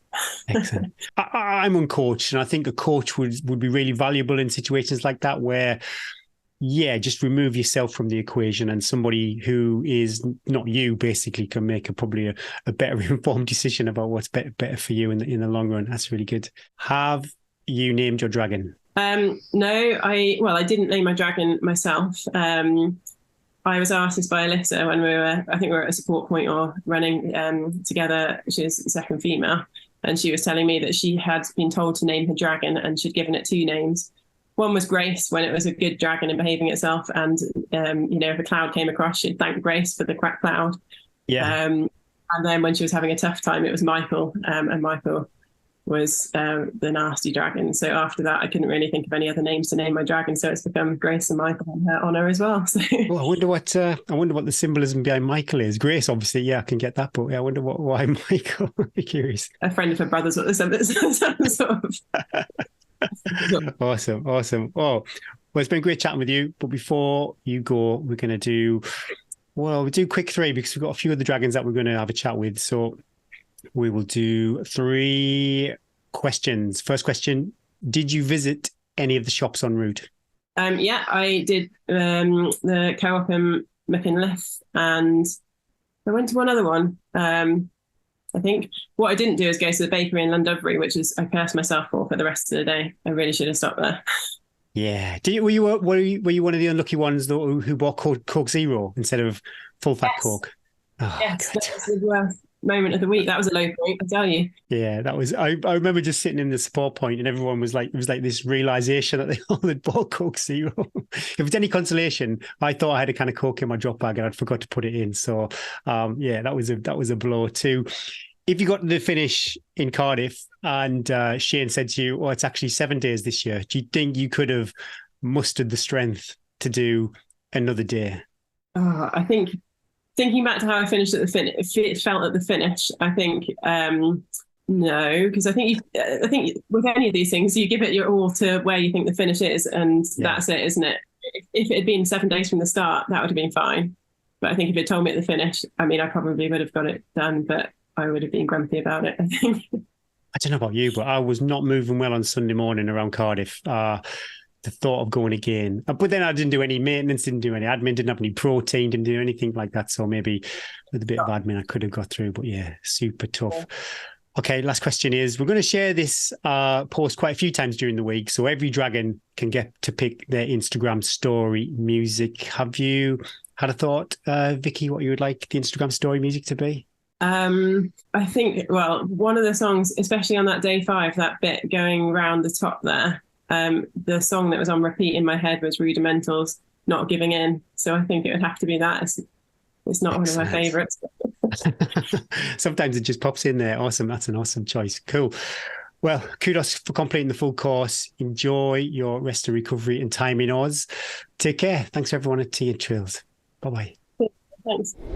Hi, Rob. Thanks for joining us today. Big well done coming away from Cardiff with your dragon. My goodness me, you got form too. It seems like such a long time away, but yeah, Winter Spine finisher too. So, wow, what a 2023 you've had. Before we get into all of that chat, where are you? It's actually probably dark now. What's the view from your window, and have you been for a run today? I'm good, thanks. In my house in Costa del Reckenen, so the view out of my window is my back garden. And I have been for a run today. I just went for a little 5-miler just around Jesmond Dean and got absolutely soaked. We'll talk a bit more about recovery. Yeah, but one of my memories from morning in camp was you and Danny taping up your feet. So yeah, you've been for a run. How did that feel? Yeah, that was probably every morning. Me and Danny taping my feet. So it's my second run back. Like I said, just a very easy pace, a little lethargic, I guess. I didn't do anything last week, just rested. So I guess when you've had a little bit of a break and you come back, you always feel a little bit sort of run down. But my feet sort of seem to hold out okay. No niggles, which sometimes get you following these big things when you come back. Yeah, big question really. Why for you? Why did you enter the Dragon's Back race? So it's been quite an arduous journey for me for the Dragon's Back. I've got a love-hate relationship with the race. I love the race, but the race hates me. So this is my third attempt, and the 2019 race. Long story short, I basically got 10 miles before the end on the final day, and got really, really sick on the hill. Sickness and diarrhea. Basically collapsed on the hill. And had to be assisted from the hill by the safety team. Yeah, without being too graphic, the first time you attempted it, did that like literally come on suddenly, or were you having problems building up to that last day? Back then, the race was 5 days. So the final day was basically the support point was at Usk Reservoir. And then when you go to the top of the first hill and turn and left to go through the beacons, you would turn right. So I started feeling ill, really sort of leaving Usk Reservoir. And I thought I just felt a bit run down to start off with.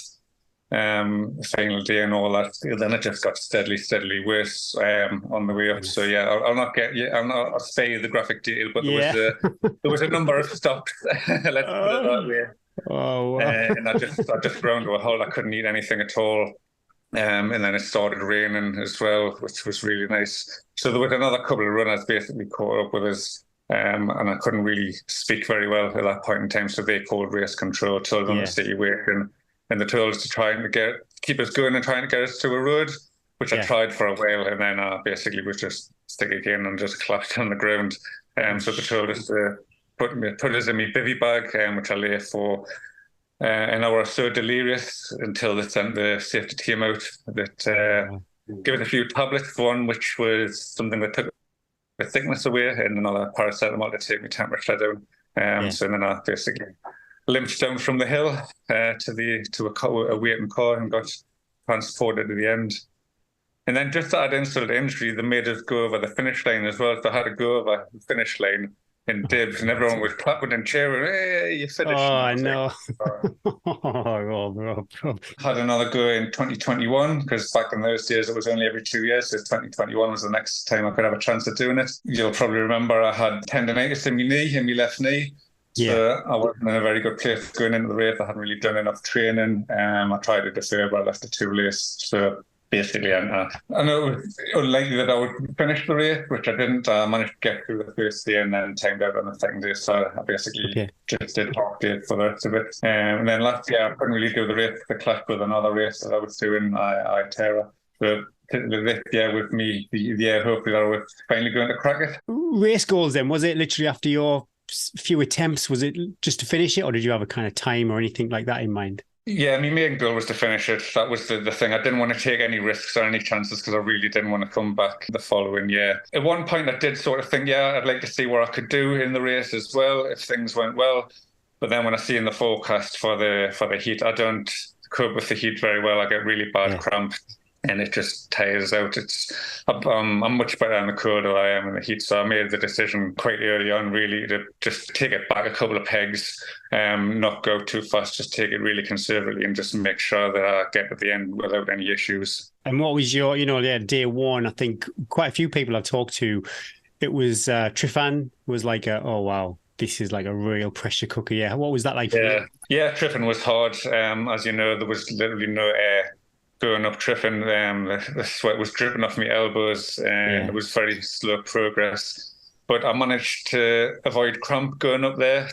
Like I say, cramps are my nemesis. So like I said, I just dialed the pace back and I thought, just break it down into stages. Get to the top of here, get to the top of Triffin, and then get to the top over the Glitters and over the Penny Pass. So that's basically how I approached it. But yeah, there was lots of carnage, people sheltering behind rocks and in the shade going up there. How did you get to Penny Pass? I remember, I think it was Danny actually. He took a much more efficient line than I did. So down to Penny Pass from the top of the Glitters, I didn't follow the GPS. So I had actually been over 3 weeks before the race, me, Danny and a few others, and we had righted some of it. So I knew there was a faster lane to come down to Penny Pass. So I managed to find that. There's a little bit of a faint trod if you know where to look. So I managed to take that to get down to Penny Pass. So that shaved off a little time. And then going up from Penny Pass, so when you get past Cribgoch, there's a little shortcut that you can take because the old route used to go over the top of Carneth again. But they moved the control a bit further along to the top of the pig track. So there is a little bit of a trod in the lane that you can take that cuts out the top there. So I managed to take that and shave off a little bit of time as well. So we had recce that as well before the race. So it was good to be able to do that. I think that was like an eye-opening point for me of the recommended route and the mandatory route, because that's just my own fault. I didn't really recce any of it, but I summited lots of the little peaks and there was no control points. So it was like, oh my goodness me, I could have saved loads of time if I actually knew the route better. How did your week pan out then? Yeah, really curious how it went day by day. Yeah, so the first 2 days sort of panned out sort of quite similar. I felt okay when I got to the end of day one. I was out for longer than I was expecting. I think when I did the race in 2019, I was about 11 and a half hours on the first day. I was probably 2 hours over that. But it was still late when I got into camp. I wasn't really concerned. Like I say, I wasn't bothered really about the time. I just wanted to get back in one piece. So that was okay. Day two sort of panned out fairly similar. My feet were sore at the end of day one. The bottoms and sort of just off the rocks and sort of similar after day two as well. But it wasn't really restricting as though I just saw. I didn't have any blisters after 2 days. And then it sort of all went a bit further downhill really on day three. So my feet just basically got progressively worse over the rest of the race. And I think it was a combination of, even though it was so hot, especially the first 4 days, the ground was really, really wet in places underfoot. You couldn't really keep your feet dry. So I had pre-taped my feet, but a combination of being out for longer than I was originally anticipated. Obviously, tape only stays on for so long, so the tape comes off and then your feet get wet and then your feet sort of get macerated and then that leads to blisters. So that happened. And also my feet swelled. That's not a word, is it? I know what you mean. My feet swelled up quite a bit. So I've done obviously multi-day things like the Spain and Northern Traverse and stuff like that before, and I've always had feet swelling near the end of them, but this was quite early on, and I think that was mainly due to the heat. So that was my main problem, was my feet. So basically after that, the pace got progressively slower. So I went over, there was 3 of us started the race together. It was me, Danny and Graham. Graham unfortunately dropped out on the second day because his knee was cropped basically. So me and Danny didn't run together on the first 2 days, but then we did for the last 4 days. And his feet were in a similar state of disrepair. So yeah, pretty much the last 4 days were just pretty about toughing it out, really, just getting through it on battered feet. It's quite good to have the company, though. I think, initially, I think we even had a chat and you said that you kind of said to Danny that you weren't going to run together. But yeah, unfortunate that you slowed down, but it was nice to have some company at least for the 4 days. Did you have a favourite day? Yeah, I think day one's always my favourite day. for a number of reasons. First reason, it was because I still felt quite good on day one. Obviously, you're fresher on day one. And it's just a fantastic route day one. It's just the ridges, Cribgoch and Triffin, the glitters, and everything about it's just amazing. The Connacht Eye as well, seeing the ponies. Oh, wow, yeah. That was just amazing. So, yeah, day one was my favourite day. We got a treat, didn't we, too? Also, the Coast Guard flyover. That was awesome. Yes, that's right. Yeah, I never found out if they were actually rescuing anyone or if they were just out on a jolly. It's not official, but I'm sure I heard, somebody did get rescued. Actually, a racer, so somebody part of the race. Right. I could be wrong. My goodness, I could have just made that up. Could have dreamt that. Yeah. Now, you asked me this, Rob, so I'm going to get you back. Did you have a why? What was your why if things got tough? Yeah. So my why was basically I love the Dragon's Back race, but I just didn't want to come back and have to do it again if I didn't get it through at this time. When I look back on races and things that I've done, there's a couple of things that I've DNF'd on. I had a go at a Paddy Buckley round and I DNF'd that in a few other races. And I always look back and I think, did I make the right decision there? Could I have carried on if I wanted to? And most of the time, no matter how bad it seems at the time, the answer quite often is yes. And I just didn't want to look back on my race thinking, yeah, I could have went on there, but I sort of took the easy option to get out. And especially near the end, I've been through that much pain and suffering, and I thought if I don't get through it now, it's all going to be for nothing, and I'm going to have to go and come and do this all again next year. Yeah. Wow. Was there a moment you thought, you know what, I'm going to go and do the hatchling? There was times where I was concerned that I'll be able to move quick enough to get to the end, especially on day 5, but it never entered my head to drop down to the hatchling. I just wouldn't let that thought come into my head at all. We talked a bit about lows there. Any particular high point, any high moments during the race? I think, running with Danny was a great high point. Just having someone to run with is always good, especially someone that's a good friend. I've spent a lot of time with Danny running various different things with fairly similar ability. So running with Danny for the last 4 days was really good, and being able to laugh at ourselves about how much pain we're in with feet and just share that sort of suffering. I'll always remember that and be thankful for him to put it with me whinging, and probably me vice versa with his whinging. Well, he's got a lovely temperament, actually. I shared a few miles with Danny day 1 and 2, and he made the miles pass easy. I'm curious, when we did the climb up Cadair Idris, and you gracefully showed me this a better line, basically, so we didn't have to go over the tops. I choked. I went early and just ran through loads of tussocks. Did you get a good line or not? I could have got a better line. So in retrospect, I should have dropped down early. So when you cross the track, I should have went straight onto the track and just ran down there. I thought it might have been a little bit quicker, taking a more direct line. But if I was going to do the race again, I would have taken a better line down there. So I ended up on a bit of tussocky grass before I ended up on the coming down to the pass. It was better than the line I got in 2019, mind. But you're right, you say it's baking hot. But my feet were wet pretty much all the time. How about camp life? How did you find camp life? I love that part of it as well. I mean, I love the outdoors and camping anyway. So in the camaraderie as well, in the camp, you sort of come in on a night time and then you see everyone else and you have a bit to crack on with them. And how was your day? How did it go? And what do you think of this?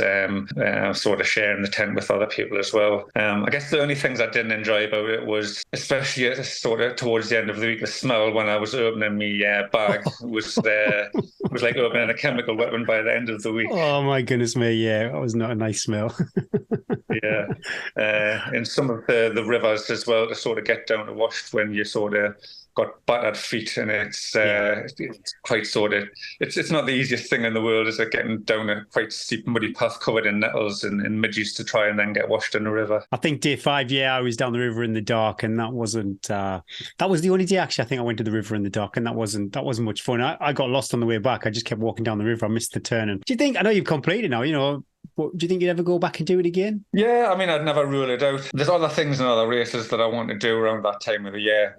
So I'd like to do Tour of Jones stuff. I can get into it next year. But I think, at some point I will come back and I'll do the race in the future. I can put it to bed for a few years now, but I do love the race and I would recommend it to everyone. So never say never. Finish line emotions. You've got a long time to process that you're coming up to the finish as you're in Cardiff. You're probably still Yeah. with Danny at this time. What was it like? Yeah, what was it like crossing the line? Oh, it was just amazing. I mean, I didn't let myself think that I was going to finish until I got really, really quite close to the end. I just didn't want to get complacent and sort of think of anything at all. So it was only really the last few miles when you're running through that park that I thought, yeah, it's really actually, it's going to happen.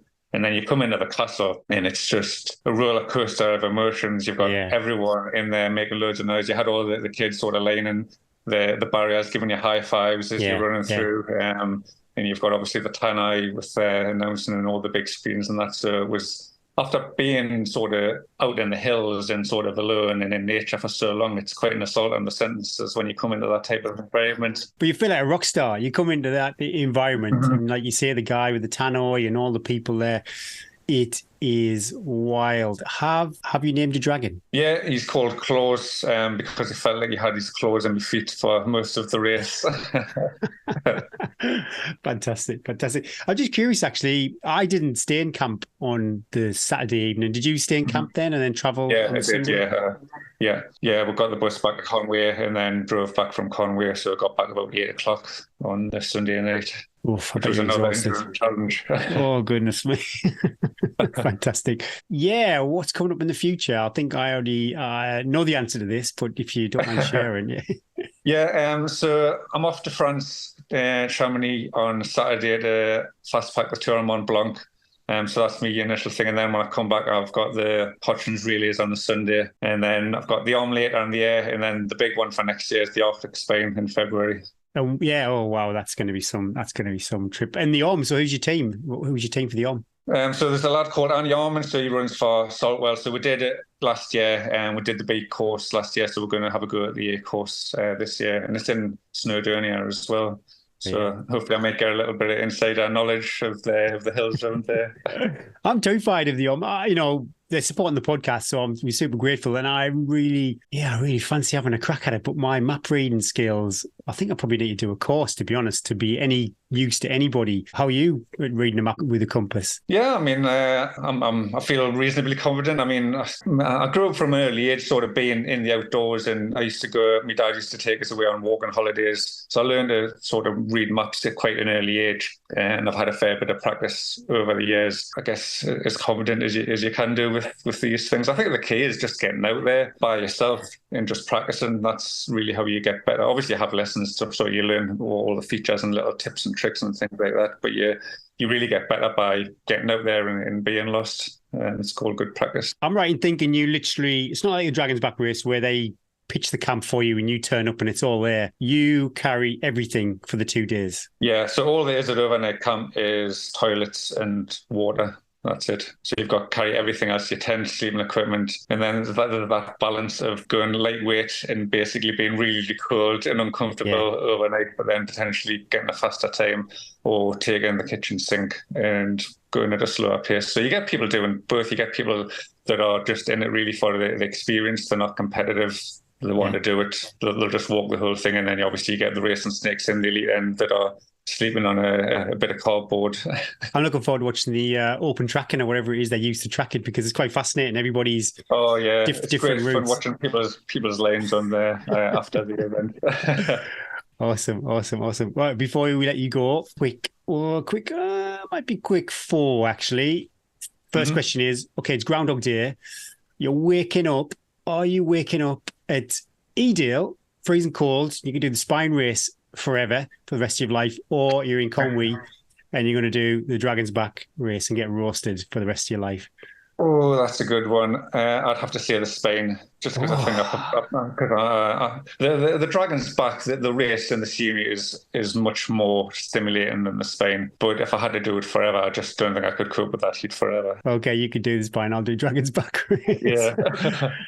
How much sleep do you reckon you got each night? Couple hours. We had a top snorer in our tent, who was in the compartment next to me. So combination of getting in later and getting up at 3:45 every morning to go and have a peak taping session. Yeah, probably a couple hours a night, I would say. But you learn when you do these things that how much sleep how much little sleep you can actually get away with and still function. That was one of the things I really learned when doing the first time I did the race. I thought I would be absolutely bombed the next day, and it's amazing how much you can recover. Oh wow! Just to be able to run out of camp every day, I was like, oh my goodness me, I can't believe I can do this. But yeah, now I don't know if you're the same as me, but kind of getting back to normal now. But for that week afterwards, the fatigue was real. It was like literally all of that sleep I'd lost was stacked up, and I could just sleep like that. Did you have a favorite overnight camp? I think Conway Castle was my favourite camp. It's just pretty special, isn't it, waking up in a castle, especially at the end of the race when you finished it as well. So yeah, Conway Castle, definitely. Cardiff Castle, sorry, not Conway Castle. You get the choice, actually. We're going to share this Instagram post a few times, so every guest gets a chance to share their music. What's going to be your Instagram story music, Rob? I've got high hopes there. So my Instagram music is Heatwave by The Jam. I love it. Awesome. Oh, that's good. That's the best one so far. Don't tell the guests. Very, very fitting. Well, thanks for your time tonight, Rob. I really appreciate it. Best of luck with the arm. Best of luck with everything else. Wow, you love going long. That is super impressive. Yeah, thanks for the chat, Gary, and congratulations as well on your epic performance as well. So soon after Lakeland Turn as well. Like I said to you before, it's an outstanding performance. So I'm really happy for you. Oh, thanks, Rob. Yeah, it was brilliant. Totally over-delivered. I'm not really too sure what. I kind of did know what to expect. I'm pretty similar to you. I like the old camp life. I like getting dirty for a week. But yeah, just what a mind-blowing week. I think it was such a treat. Thanks for your time tonight. You take care. Yeah, no worries. Thanks, Gary. You too. Hi, Sally. Thanks for joining us today. Big well done for coming away from Cardiff with a dragon. But before we get into our Dragon's Back chat, where are you? What's the view from your window, and have you been for a run today? Hi, Gary. So I am at home in Richmond, near London, just in my front room so I can just see out onto the street. And I haven't been for a run because it's my rest day. It's a Tuesday for me. Yeah, what are your local trails like, Sally? So we're very lucky in Richmond. It's a very nice green part of London. And basically, you've got two main options. You either go into the park, which is beautiful London Royal Park, loads of deer, or you go along the river, at which point if you want flat you can kind of go in the river either direction for as long as you want, basically. But not many mountains. So yeah, when you're training for Dragon's Back race, are you heading to Wales every other weekend? So yeah, we've got a hill, but it's like literally a hill. You can kind of get 50 meters of vert out of it. And then if you need something a little bit closer, but with a more reasonable hill, you get down to sort of the North Downs and Box Hill. And then other than that, if I can get away for the weekend, I'm off to Wales, but I've got a family, I've got 3 kids, and so there's only so much you can kind of get away with disappearing off for the weekend without getting into trouble with the family. You live in Richmond. Have you got a connection with Wales? Because if I remember rightly, you had a daffodil on your backpack. Yes. So I'm from Swansea / the Gower. So yes, I'm Welsh, but I've lived in London for as long as I've been working, basically. But a very nice green part of London. I live pretty much next door to like London Welsh rugby ground, so I've got plenty of Welsh people around me. Sounds lovely. And how are you feeling? It's just over 3 weeks, I think, since Dragon's Back race, running again. And how's your body? Yeah, I'm feeling surprisingly good. I've never done anything that long before, and I was really impressed with how my body held up, really. Yeah, I was peeing blood the day after. That wasn't so good, but my feet were pretty good, and felt okay fairly quickly. It was the sleep deprivation was quite hard going, wasn't it? And there wasn't a huge amount of sleep going on, so I'm taking it very easy though. I don't want to kind of overdo it on the recovery back. That week after, well, I could have, if I had a pillow next to me, I would be asleep within 5 seconds. I've got to say thank you, actually, Sally. Day 6, I'm pretty sure it was you that gave me 2 paracetamol. You saved the end of my race. It was kind of a bit of a run walk in, but I went from not being in much pain to quite a lot of pain, but those paracetamol just take the edge off. And I gave my paracetamol away to somebody else who needed them, but luckily there was another trail angel just to get me to the end. Why for you? Why the Dragon's Back race? I don't know. The Dragon's Back for me, it's like my ultimate bucket list ultra. I think for as long as I've been running ultra marathons, which is probably only 4 or 5 years, as long as I've known about Dragon's Back, I've really wanted to do it. I don't know if it's because I'm Welsh, I love running, mountains are my happy place. It's everything I could ever want in one big epic bundle. And I remember sitting down with my kids once, and we were watching, I'd purposefully put on the document, there's loads of documentaries about Dragon's Back, and I'd sort of put it on, and the kids came along, they'd sort of watch anything on the TV, weren't they, given half a chance. And then at the end of it, I said to them, "Oh, do you think Mummy could do, do you think I could do that?" And they all they just laughed at me. And no. And so, but I'd always wanted to do it, but it was always like a really long-term goal. And so at the back of my mind, it's just always been something I wanted to do, albeit, it's a massively scary thing to sign up to. And so for years I've been trying to kind of get better at like exposure and technical stuff, just trying to tackle sort of bigger races, more sort of multi-days, and just gradually building up to it. And how are you with exposure? It comes up quite a lot on the podcast, me exposing myself, but what were you like? what were you like? That kind of exposure. I was quite anxious going up to Crib Goch. I think the climb up was probably worse than actually going along the ridge, to be honest. But yeah, how about yourself? I knew it's something I'm not happy with, naturally. Some people are like, yeah, it's so playful, it's so fun. No, I'm not that person at all. So I've just been working on it. Last summer, I spent a day with like a climbing guide, just trying to get better while I was up in the Lake District. Spent a day doing things like Jack's Rake and scrambling up waterfalls and stuff like that. And I think I'd done Crib Goch like 4 times by the time we got there on race day, including going along there with my 12-year-old son over the summer holidays. Awesome. So it's manageable, but not enjoyable. And a million people like overtook me going over it. I was like, I'm just going very slowly, just come round me. I'm just going to do this at my own speed. Did you do any of the recce's? I never, obviously where I live in the northeast, it never made, just wasn't feasible for me to get down to Wales. What about yourself? Overall, I recce'd maybe 95% of the route beforehand. Wow. And that was like a big part of my training over quite a long time, was recceing the route. But I did also do some of the official recce's with Raw, and I thought they were brilliant, highly recommend them, in part because the whole logistics of like point-to-point running is a bit of a pain in the backside to kind of organise yourself, and you end up having to try and catch buses and all sorts. And they deal with all that for you. You get to meet loads of other people training. There's like potential tent buddies you get to meet beforehand. And there's like a WhatsApp chat, and there's all sorts of useful and funny chat on them, and all those sort of admin questions and all those silly questions you have beforehand. There's just a big WhatsApp group of people chatting about all that stuff. Highly recommend the Raw recce's, but more generally, even if you don't do those, get out there and recce the course. I mean, I know you didn't do any of the like funny little shortcuts or anything, but I was there. I knew I'd like checked out all the shortcuts. Race goals. Personally, for me, it was literally just get to the end. Did you have any self-imposed goals? No, I was just 100% focused on getting to the end and getting that little dragon and getting to Cardiff. And usually I have more goals than that going into a race. Only I was just absolutely not. I just wanted to get there. I did not want to kind of jeopardise reaching that finish line by trying to push too hard or potentially injuring myself. And so I felt like I was constantly just trying to balance, don't push too hard so that you kind of wreck yourself, but you're kind of trying to give yourself enough time to recover. I was mostly aiming to get into camp while it was light, so that I could get down to the river without a head torch on, basically, and give myself a bit more time to kind of eat the food and read the Dragon Mail and sort of have a brief catch up with people. But it's hard, isn't it? Because there's so much to do, and I'm not a fast runner. I'm like very much sort of middle back of the pack. And so you don't have loads of time in camp. There's a lot to do and not much time to do it and not much time to sleep. And so it's just go, go, go.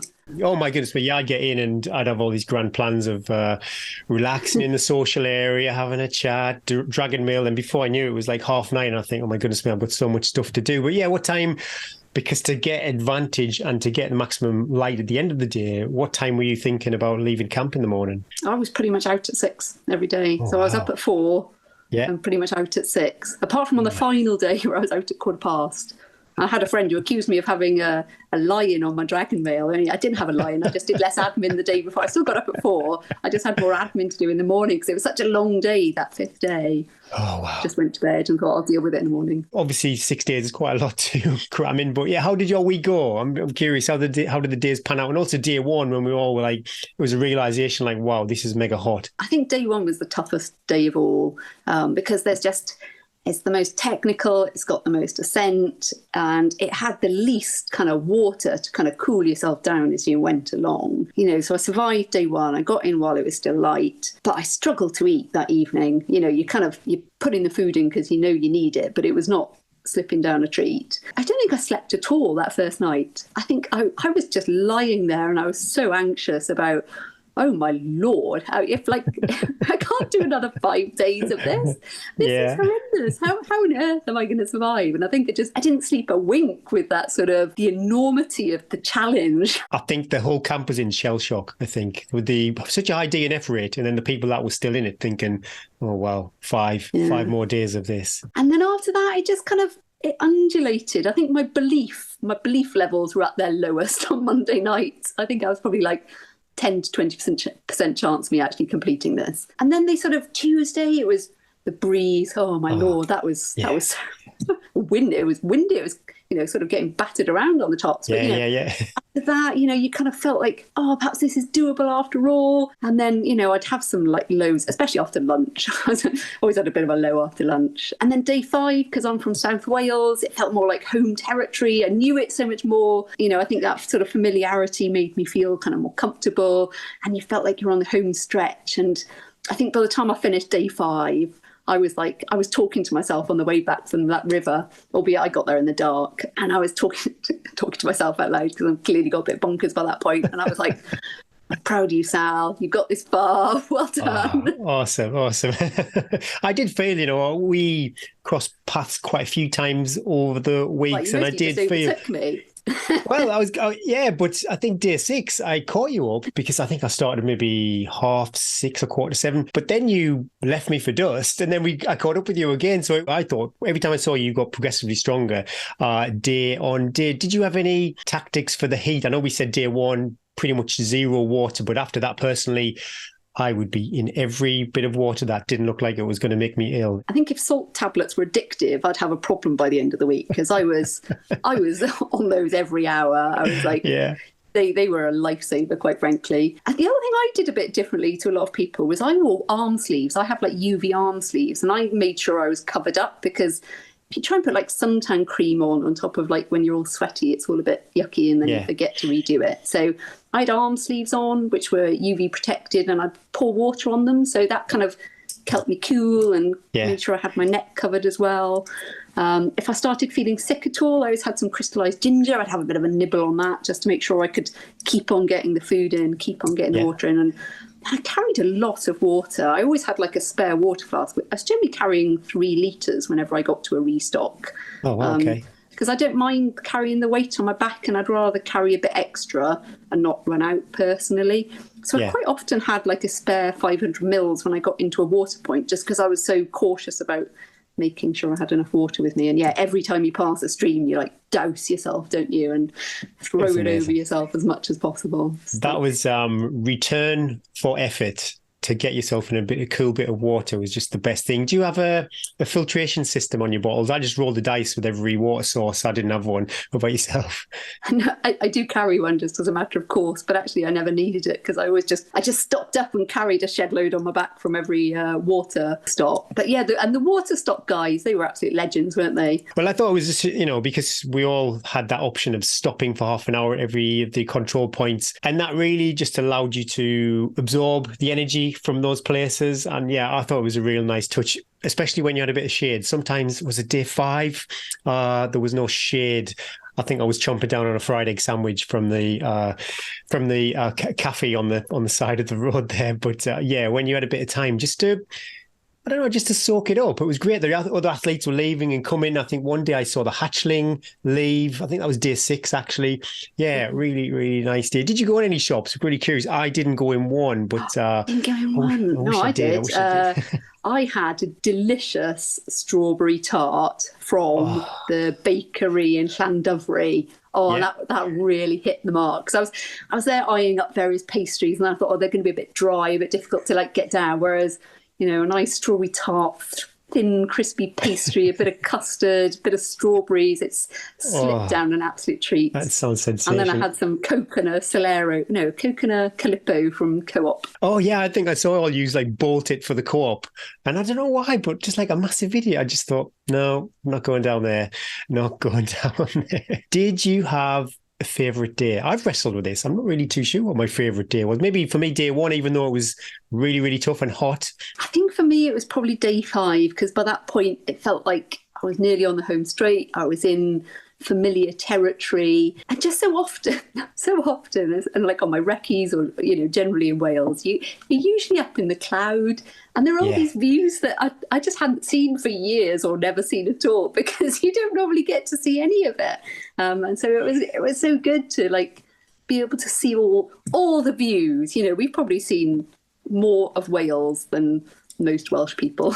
I don't think there literally was not a cloud all week. We actually, was it one evening, I remember some rain on the tent as I was trying to get to sleep, or maybe during the middle of the night. But other than that, like you say, day 5, especially, I remember just before we dropped off the mountains to go back into camp, I just remember looking over my shoulder and just was like, that was like the golden hour of light. It was it was a beautiful sunset that evening. It was lovely. Yeah, absolutely. Best sunset of the whole week, actually. Yeah, it was magical.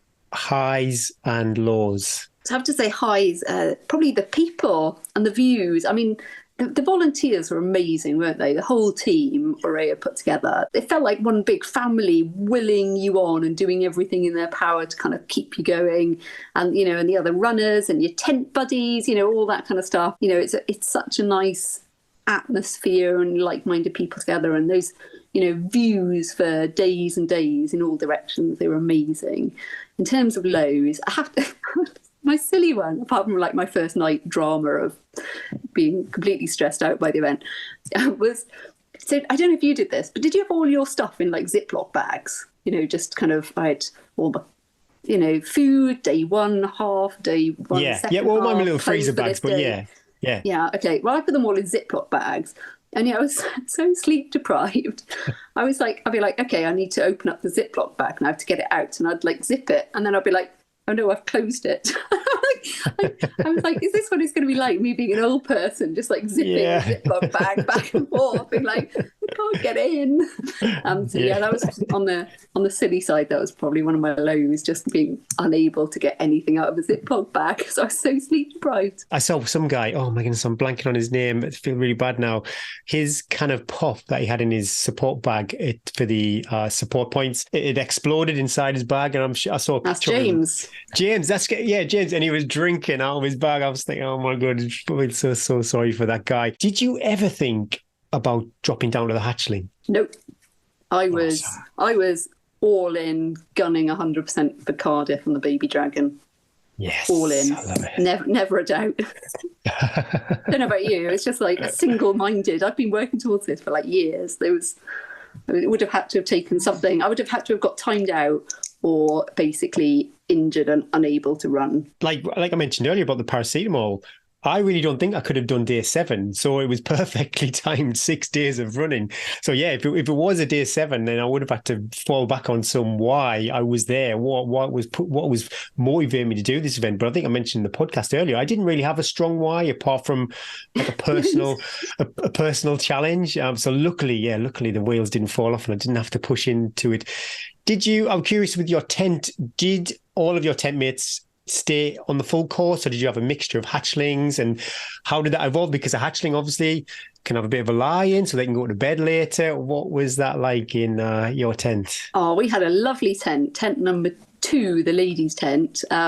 We had 3 of us who completed it, including the lady with the giant dragon, the one, the final finisher, Emily. Oh my goodness. So she'd usually be the one in last, and we had 3 or 4 hatchlings in our tent, but they were brilliant because they would like get our stuff out for us and put our beds up before we'd even got there. They'd know that we'd put our bedding stuff at the top of our bags, and we'd get back and it was already put out, and they looked after us basically.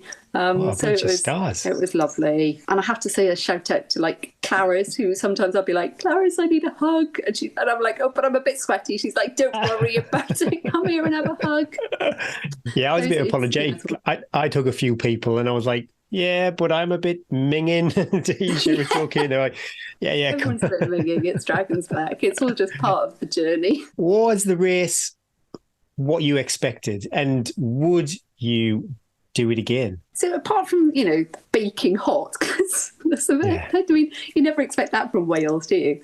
So apart from that, yes, it pretty much was what I expected. But then I'd read, I'm a research kind of person, so I'd read so many blogs to make sure I was all over the admin and no surprises. So it was what I expected. Would I do it again? Yeah, I think I would. Excellent. Because, I mean, I've put in so much time and energy into it, recceing it and understanding how it all works. But I was so focused on just completing it and not pushing too hard. I'm almost intrigued as to, if you went back and actually gave it a bit more of a crack and pushed myself a bit more, what I was sort of capable of, rather than just sort of protectively get to the finish line at all costs. And it's such an epic race. I think I'd have to earn quite a few family brownie points again to get back out there, but it was brilliant. Would you do it again? It's really tricky. Similar to yourself, if I could motivate myself to race it, part of me thinks I'd love to have a proper crack at that. But the longer any race goes, the harder it is to recreate perfect conditions. So you could invest so much into it, and it could be another roasting hot week, or it could be a week of clag, it could be gale force winds. It really is hard. So as much as, yes, I had a wonderful time, and in theory I would do it again, I'd have to think long and hard, because there's even the Aurea team, they've got so many great events to do. So it may not be Dragon's Back, there's Cape Wrath, there's the Northern Traverse, there's so many races out there. Talking about races, have you got anything booked up for this year or maybe next year? So I purposefully didn't book anything in because I thought, if I need to break myself to get to Cardiff, I don't want to have anything sort of hanging over me as another event. So at the moment, I'm all footloose and fancy free and checking out what else is out there. Excellent. But yeah, I'm a bit worried that my husband is still sort of, he's still a bit emotionally scarred by the event because, I left him doing all the admin of getting 3 kids back to school. There's a change of school. And not only does he have to deal with all that, but he's, watching me as a little blue dot crossing the country and probably fretting about me as a husband and my coach and everything all rolled into one. So I think I'm going to have to give him a bit longer before I tell him what I might have lined up. But it is super tough as a parent. You make a great point. As a parent, as much as I love the event, it's not timed very well for summer holidays. New schools, our son changed schools recently. So yeah, it was not great timing. Luckily, probably similar to yourself, because I knew my wife was home with the kids. That allowed me to fully enjoy myself and not stress out about what was going on at home. Yeah, really appreciated that. Have you named your dragon? I haven't. It's just Baby Dragon. I think if I were going to name it, it'd be David, because we bought my son a little dragon soft toy when he was born, and that was David. So I feel like dragons in this house, that's just what they're called. But I've noticed that some people get, some of them are little boys and some of them are little girls. There's a variety of names out there, aren't there? But Baby Dragon to me mostly. Have you named yours? I'm trying to remember. Delilah, Delilah, that was it. And I never really thought to name it, but one of our podcast listeners, she asked me if I'd named it. So yeah, shout out, thanks Emma for doing that. It really nudged me to give it some thought. Okay, we are going to move on. It's not quick five. You have got 1, 2, 3 questions. Okay, how good was your camp admin? Yeah, did you come into camp and have a little to-do list? My admin was pretty good. It was up here rather than written down, but there was things like I had my recovery shakes in my drop bag, because that's the bit that you get first, and you don't have to go and go back to your tent and go back to your main bag. So I'd literally go straight to the taps and get the recovery shakes in literally the first thing I did as I got back, and extra hydration. I'm pretty organised, and I was all over all the blogs with all the helpful hints and tips and everything. So pretty good. I'm a little bit of a faffer still, but mostly all over it. It is a good resource, actually. If anybody goes on the Dragon's Back race Facebook group, hit the search bar. Maybe don't ask the question, because if you search it, probably someone's asked it a few years ago and find out. The one I didn't do that I think I would do next time is I think I'd put a container for chips into my daily drop bag so that I could just get chips straight away after my recovery What a shift. good idea. That's the only one. That's my only refinement. Maybe what also I'll do, if I don't know if you're a fan of Alan Partridge, but where he has the enormous plate when he goes to the buffet, because I think the bigger the plate, maybe then I'd get bigger portions, because psychologically they'd want to fill the plate up. So that's maybe something I do, is get a massive plate. Talking about the meals, did you have a favourite camp meal? Probably the lasagna. Or my other one was, so in the morning I'd have porridge. Only I couldn't usually face the dessert in the evening. I'd just sort of get the main course down me, but they'd reissue up the dessert, and you could have it on your porridge. So actually, maybe my favourite one was having like rhubarb crumble on my porridge for breakfast. That really worked for me for some reason. I saw some guy, this wasn't in the breakfast, but it must have been lasagna. Then they give you a bit of salad. He got, oh God, it makes me feel sick thinking about it. He put ice cream on his salad, which absolutely wild. I mean, and even the person that was serving it were like, "Are you sure?" And they're like, "Yeah, just calories. Get it on." Awesome. Yeah, I did like that. The leftover dessert sometimes made it to breakfast too. Yeah, that was good. Okay, Instagram story music every week. We will share the podcast over on Instagram, and you get the choice of the Instagram story music. What is it going to be, Sally? Right. I had this song in my head while I was doing Dragon's Back, and it's one going back to the 80s. I think it's called Break My Stride by Matthew Wilder, because it's like, ain't nothing going to break my stride. Ain't nothing slow me down. Oh no, I got to keep on moving. And so I'd quite often have that as in my head as a little theme tune going round. So it felt quite apt, because it had cropped up on an 80s playlist a few weeks before, and I was like, ooh, I'd forgotten about that one. That is a good song. I love it. Classic. And it's so super positive too. I love it. It's brilliant. Yeah, and it's really upbeat and jolly, just what you need when you're kind of trudging through some mountains in the roasting heat. I was thinking like Down, Down, You Bring Me Down or something, Stone Roses. Oh no, I hate that. No. Don't do it. Cool. Oh, you've been amazing company. Thanks, Sally. I've got the achy cheeks. I always know I have a good time when I've got achy cheeks. Well done again on such a massive achievement. Well done to you too. I think anybody, wow, the guys who won it, I look at their times and it just kind of blows my mind. But anybody who got to the finish this year, especially, I'll be curious, actually, I've not checked this out. I'm kind of bigging this up because we ran through that heat, but was the DNF rate any higher for 2023 over other years? I really don't know. It was. So I think the completion rate was about 46% last year. And if you go back to the last hot one, I think that was around 24, 25-ish percent, albeit then you had a few hot days. But I would say, I think Dragon's Back, I think loads of people look at it and think, oh, I couldn't do that. That's far too hard.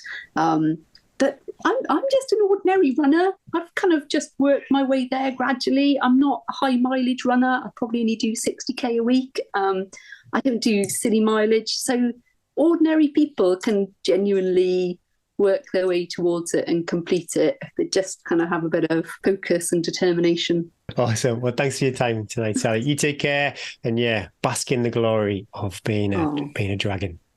Thank you, Gary. It's a real honour to be on the podcast. So thank you so much.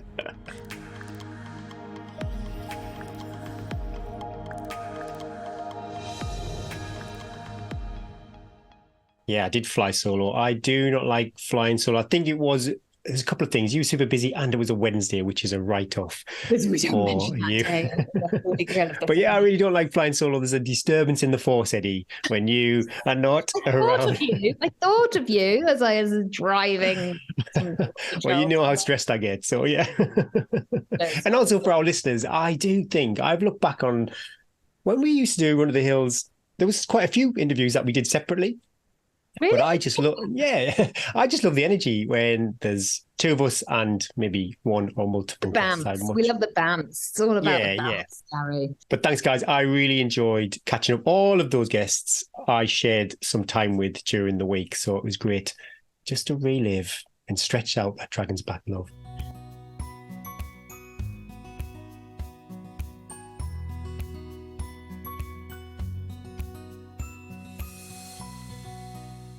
Tales from the Trails.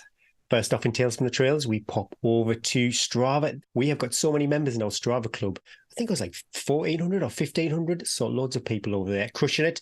First off, Joe Turner, 107 miles for the week. Oof. I wonder what he's training for. That's massive volume. I did check Joe's Strava and it heard or mentioned before. I like it. I like a new. Yeah, well, he wasn't first. A usual suspect was first, but we don't mention him. But Joe's Strava was locked down, so he couldn't check what he was up to. If I was running 107 miles a week, I would never lock my Strava down. I'd be like, everybody. Yeah, come on in. Because you can do with Strava, you can do a little sensitive area, don't you? So you don't show where you live. I don't show, but I mean, you just have to come up the road and you'd be like, if you wait half an hour, you're going to see Eddie on the road at some point twice a day. But Rob Brooks, I'm super jealous. Now, Rob Brooks did the Dragon's Back race, and then he's over we're doing a 5-day jolly on the Tour de Mont Blanc. His pictures on Strava looked like he had the best of times running, hiking, bivvying too. So awesome. Yeah, it looks like, he had his feet were smashed Dragon's Back race. So I wonder how that went. Yeah, Rob was on his feet for 24 hours, 56 minutes, and 13 seconds. That is a lot of time. Monica Kraus, she took the crown for elevation, 25,906 feet. She was taking part of loads of this on my timeline actually over the weekend. The Côtes d'Azur by UTMB did look like a DNF for Monica, so I'm super sorry to see that. But yeah, still a super impressive 140k. Well done, everybody. This week, Tales from the Trails is from Down Under. I'm going to read the whole thing in my best Australian accent. I'm not ready. What a treat. Oh, no. Hi, Eddie. Hi, Gary. Just wanted to touch base from here in Australia to say a big thank you, mainly to Gary. Oh, it's started on the wrong foot, hasn't it? For introducing me to my new favourite podcast. It was wonderful to share numerous miles with you on last month's Dragon's Back race. And to your comment a couple of podcasts ago about you doubting my orienteering abilities and my love of Cribgoch. Well, you'd be correct in both instances. I am the man, after all, who got lost between virtually every checkpoint on the Thames Challenge a few years ago. I imagine the Thames Challenge just goes along the Thames. Just signed up to be a Patreon member and looking forward to many more tales of high adventure, such as the one Eddie shared of her experiences of TTG. Hope to be running on a trail near you both soon, preferably in the right direction. Best wishes, Rob, all the way from Australia. I wonder where in Australia Rob is. Oh, was it Orange? I'm pretty sure it was Orange, I've been to Orange when I backpacked, because this is why we bumped into each other and we had a chat. I spent about 6 months in Australia. So yeah, I've been to Orange. I can't remember. Goodness me, it's 20 years ago, so I can't really remember much about it. But yeah. Is Rob British but lives in Australia? He is, yes.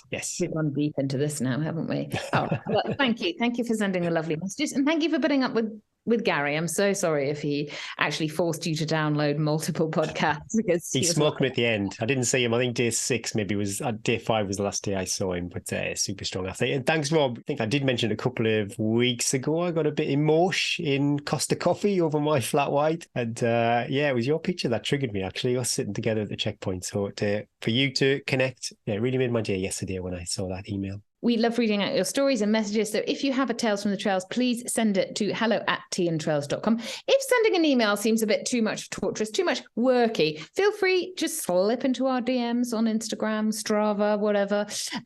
We can find it all. And we will pop it into the podcast. We love a funny story over here. This competition is really popular over on Facebook and Instagram. I've spread myself thin, Eddie. I've got to check in Instagram too. But to celebrate you Goku projects joining the Patreon perks, we thought a competition would be ace. 2 hats of your choice up for grabs, one for you and one for a friend.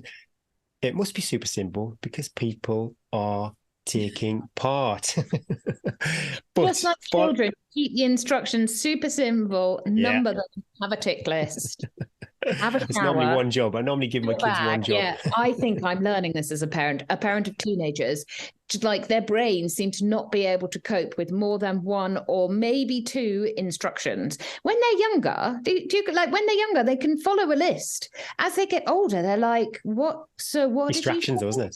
Too many distractions. Like, so what did you say? And my youngest will go, "She's just said you need to have a shower, pack your bag, and put your dirty stuff in the laundry." Well, right. I need to get back on track. It's got to be concise. Sorry, I ranted over the competition post. Both people must follow the Tea and Trails Facebook group, tag or mention a friend who you think would look awesome in a Yugoku cap. Share this post. That is super important. That is the part of the Facebook post I will check, is who's shared it. He will check. He verify it. He does. So check if you're not on the share, to check. If it was me, slippy standards would come into play. You check. And as a big thank you for being a Patreon, all patrons get an automatic entry. But yeah, if you share it with your community, that would be it too. We'll pick a winner on the 10th of October. And also don't forget, Patreons get 20% off over at yugokuprojects.com. I love the caps. I love the competition, but I'm quite pleased when it'll be over and you don't have to keep saying Yugoku. We've got some 5-star reviews, and I particularly like this first one. Thank you, Homegrown North. I started listening to this podcast because I heard a Northeast accent, which isn't too common on running podcasts. Love the honesty, laughs, and tears. Thank you, Eddie and Gary. What a brilliant listen. And it's the old, is it the hail emoji? Is that what it is? I got it with clapping. I don't know. I love it. Oh, yeah, it could be clapping, sorry. But yeah, I really like that emoji. Thanks for that, Homegrown North. And yeah, I do enjoy representing the Northeast. And if it does get some fellow Northerners listen to the podcast, my dulcet tones. I thought you were going to say dull. Yeah, well, I did linger on the dull part of dulcet. Then yeah, more than happy to have you on board.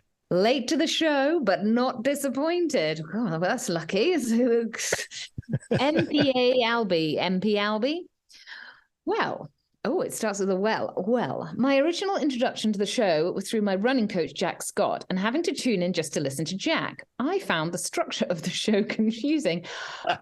We're totes with you. We do. Yeah. It's a mess. I was, of course, wrong.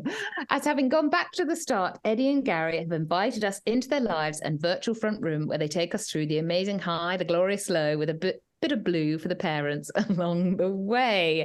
I've seriously binge listened as I entered the world of ultra running like a kid in a sweet shop. They're like your long lost friends you only catch up with once every now and then. And when they start speaking, they open a world of magic and intrigue, which creates images to tantalize the senses.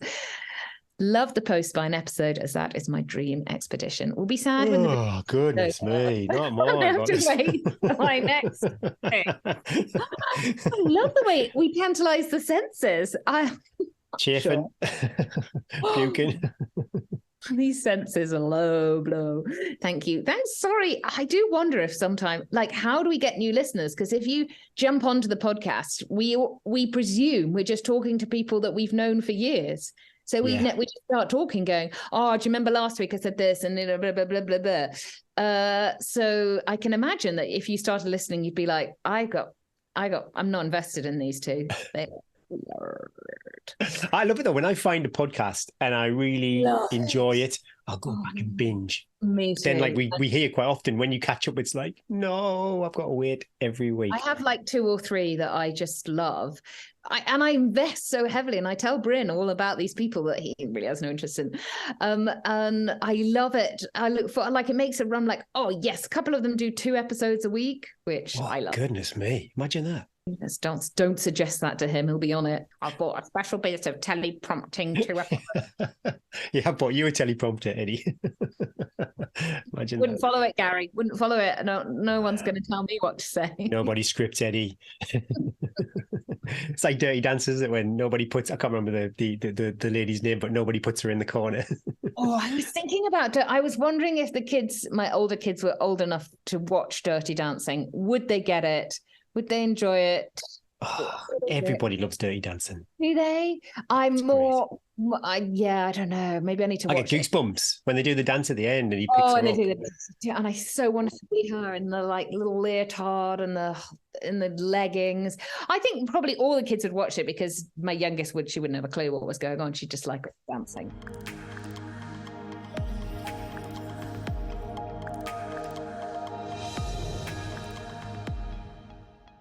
What's occurring, Gary? Please. I've only got 3 things. More of this. I've got loads. Let's gloss over you. More of the same. Easy miles. And I think I'm still feeling poorly, so I don't really want to do too much. But if I pick up before the end of the week, I might start doing some strides just at the end of the run, drop Rex off and go and do the strides on the street. My neighbours think I'm nuts because there's this I do the same. guy. I've got a lamppost to go up and down to. But gym come back. It's literally, I'm paying for this goddamn membership. So yes. I need to get down there. It's one of the reasons why I invested in a squat rack, because the time off between races or when you're doing like loads of training or less training, obviously these people that run gyms, they still need to make their money. But then I'd be like, it ends up being quite expensive per visit. Well, I paid for mine up front. I paid 3 years up front. It was some like mega special offer. Yeah. I don't, to be fair, I only have to go once a week for it to pay for itself. So I'm in credit. You need to go once a week. Yeah. But because I've done so many sessions previously. But I need to, because I'm out of the habit. And I think I heard somewhere, it's about 3 weeks to create that habit again. So I just need to start getting up early instead of snoozing until 7 o'clock or whatever it is. Get up, get out. You lie around, sloth. And then maybe my mornings are really tricky because I need to be at home for kids going to school. So today I couldn't go anywhere till about 8:45. So yeah, I'm pretty locked in unless I get up mega early, which I don't really want to do. But yeah, trying to kind of create a good habit again. 3 weeks of doing the right things, and hopefully then I'll stop thinking about it and putting that bit of friction in between me and doing it. And fingers crossed, keep posted. I will, if I get it done, this goddamn hydration vest review. If you want to know what vest I use for the Dragon's Back race and the Montane Lakeland 100 race, this is the vest I use. I'm sharing my thoughts on that. Can't wait. I will be your first V50 crushing vest. That's all I'll say. What about you? Come on then. Yeah, literally 3 things. Pretty boring. A teleprompter in action, because I bet you're moving your head. I think I've got a bit crazy eyes because you're staring right down the camera. Your eyes are just like slightly moving. We'll see. All be tuning in. If I break YouTube with my Innovate vest review. I've got quite a low bar of expectations, to be honest. If I get, I don't know, if over a period of time, I've got about 15 views. Oh, I'm wanting, if I got over 1,000, I'd be pretty pleased. With that. But this is not like over the weekend. This is like weeks and weeks and weeks, you know. Well, I could just get the kids to like get everyone to look at it on the bus on the way to school. Yes, that's how you do it. That's how you do it. Come on then. You've got a much more interesting week than me. I haven't really. I'm just going to keep I put here teeth on the steering wheel. You know, when I just gotta keep on going, don't think, just do. So the week has started off well, though. I've done my long run, which always. Oh, you're winning. You've done the long run. It's Tuesday. That is, what a start. Because it hangs over me slightly, even though I really like the long run once I start it and I'm doing it. It just hangs over me when I know of, but when I've done it, I'm like, that's ticked off. That's a big tick for the week. The kids had their, so every 4 years they do this, they call it cross in French, cross country, race at school. And they ran from the village where the college is up a hill, basically, to this other little village, not a village. It's not a village. It's a few, it's got this little chapel and 3 or 4 little, they're not, I think there's a refuge. Nobody lives there all year round because in the winter it's snowed in. It was 5k uphill, 500 meters. I reckon it was more like 600 meters. Wow. Uphill. That's quite testing for my kids do a lot of hiking and a lot of running with their ski club training, so the actual distance, they're used to doing like 30k in a day, but this was going to be a race, and it was quite cool the way that they did it.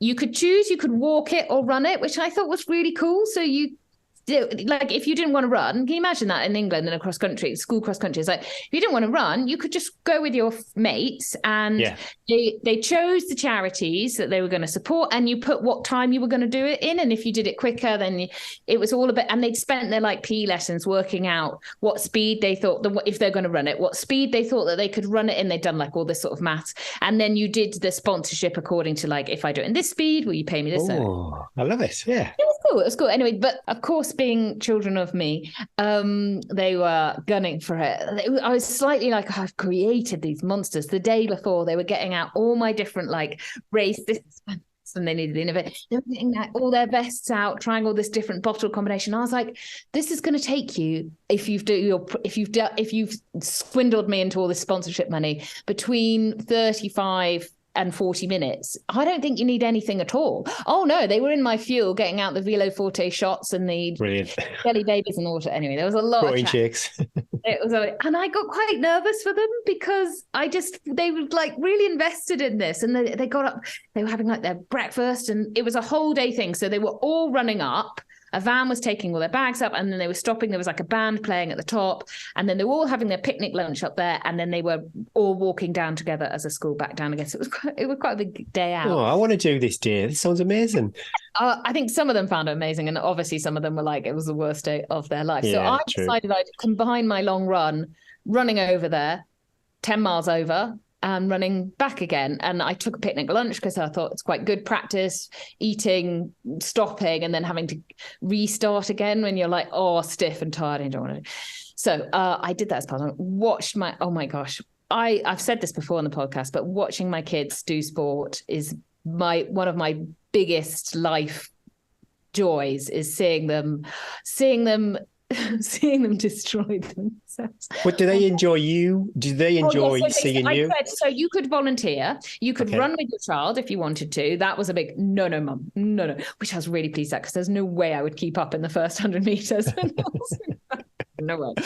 So you could run with your child. You could walk, or you could volunteer. But I said, what do you want me to do? I was a bit nervous about volunteering because French on a walkie-talkie. I was like, oh no, I'm not going to go. I was like, what do you want me to do there? Can you just be at the finish? Don't be halfway up.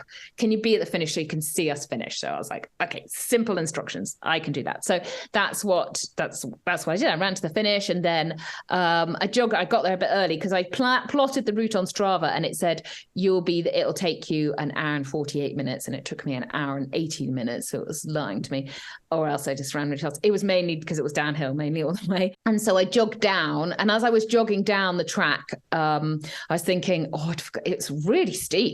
I couldn't run up some of it on the way back. Yeah, it was steep. I was like, oh my God, and it got hotter and hotter. Anyway, my little kids did me so proud. One of them is very, very, well, they're both competitive, but they channel it in different ways. It's really interesting. Anyway, seeing them coming up, one was in this battle. They all came around the corner, 4 of them, and they came round, and I couldn't control myself, Gary. I was like, go on, they've done it. The parent next to me was like, I can tell which one is your child. If I watch them playing football or doing, I'm not vocal. And my eldest one, he came around the corner, and he'd paired up with a good friend that he skis a lot with, and they'd run the whole way together, and they came around, they go, we're going to finish together. And they came across the line, they gave each other a big hug, and I was like, I just loved it all. I just love all that sort of like sport. If you're sporty, like enabling you, seeing my kids like cope with pressure, some, working hard, learning to work hard, working with each other. And then the chat afterwards then of like when they came home for tea, and then they were like, and then we did this, and then we took, I managed to they'd be just buzzing. I just loved all that. I loved all the buzz, and I loved watching them. And then they said, Mum, thank you so much. Thank you so much for coming up to watch us. And I was like, I was quite taken aback. I was quite emotional. I was like, sorry. And then, of course, they were like, it's so cool because we told everybody that you were running like 40K back home again. And I was like, yeah, kudos to me. I bet I was the only mum there with the 200-mile mandatory kit in a backpack and a can of Coke. long story out, children, was I did my long run, but oh my God, the run back, Gary, that was hard. That was hard. It was hot. It was all uphill. Lindy had to keep going in the river because I was like, I'm going to have another stop. I'm going to have another sweet. That's what I've been doing with Rex lately. Oh, Rex, do you want a drink? Let's have another stop. So today, I felt so tired after that. So normally I do my hill reps today, but I've just had I'm just recovering today, and I will move my hill reps a few days on. So good start to the week. I'm going to do hill reps at some point, probably not for a couple of days. And I might binge and have another long run, but be in the mountains and just keep it super. How many quality sessions though? So that's possibly 2 long runs, and then would you do? I can't do a long running 20 mile, and then I can only do one other session, really. I just haven't got time to recover. I can't. So my focus is on that at the moment. I did do that shorter tempo. So I did sort of like 2.5, I'd say, last week.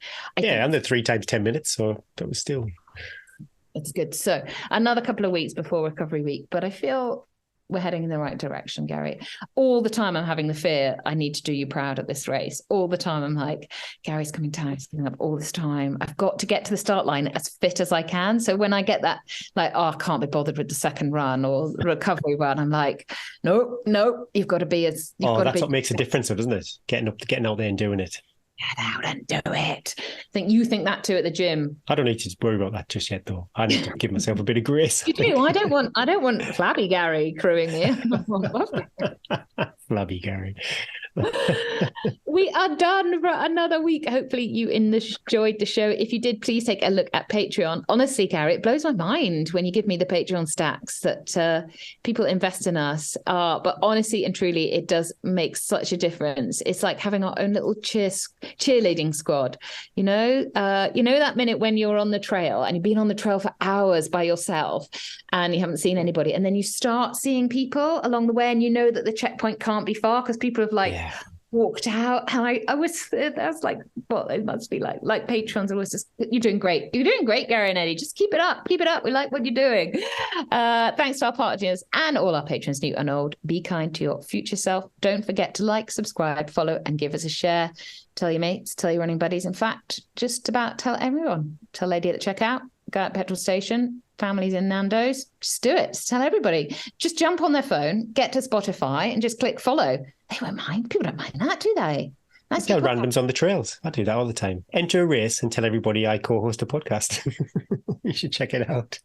Not just any old podcast. It's a M&S. Okay. Thanks so much, and well done for getting to the end of the show. You rock. Take a moment, take a breath, stop, drop your shoulders, pull in your glutes, and know we have got your back. And in the words of the awesome Trish Patterson, breathe and believe. Listen to your body, listen to the UK's #1 trail running podcast, and refuel with your favourite brew. My name is Gary Thwaites. And I'm Eddie Sutton. And that was episode 41 of Tea and Trails.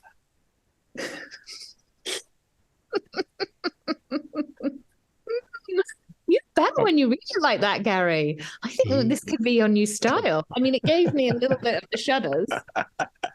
Yeah, a bit creepy. Oh, I'm going to cringe when I listen back to that. Good, I got quite into it.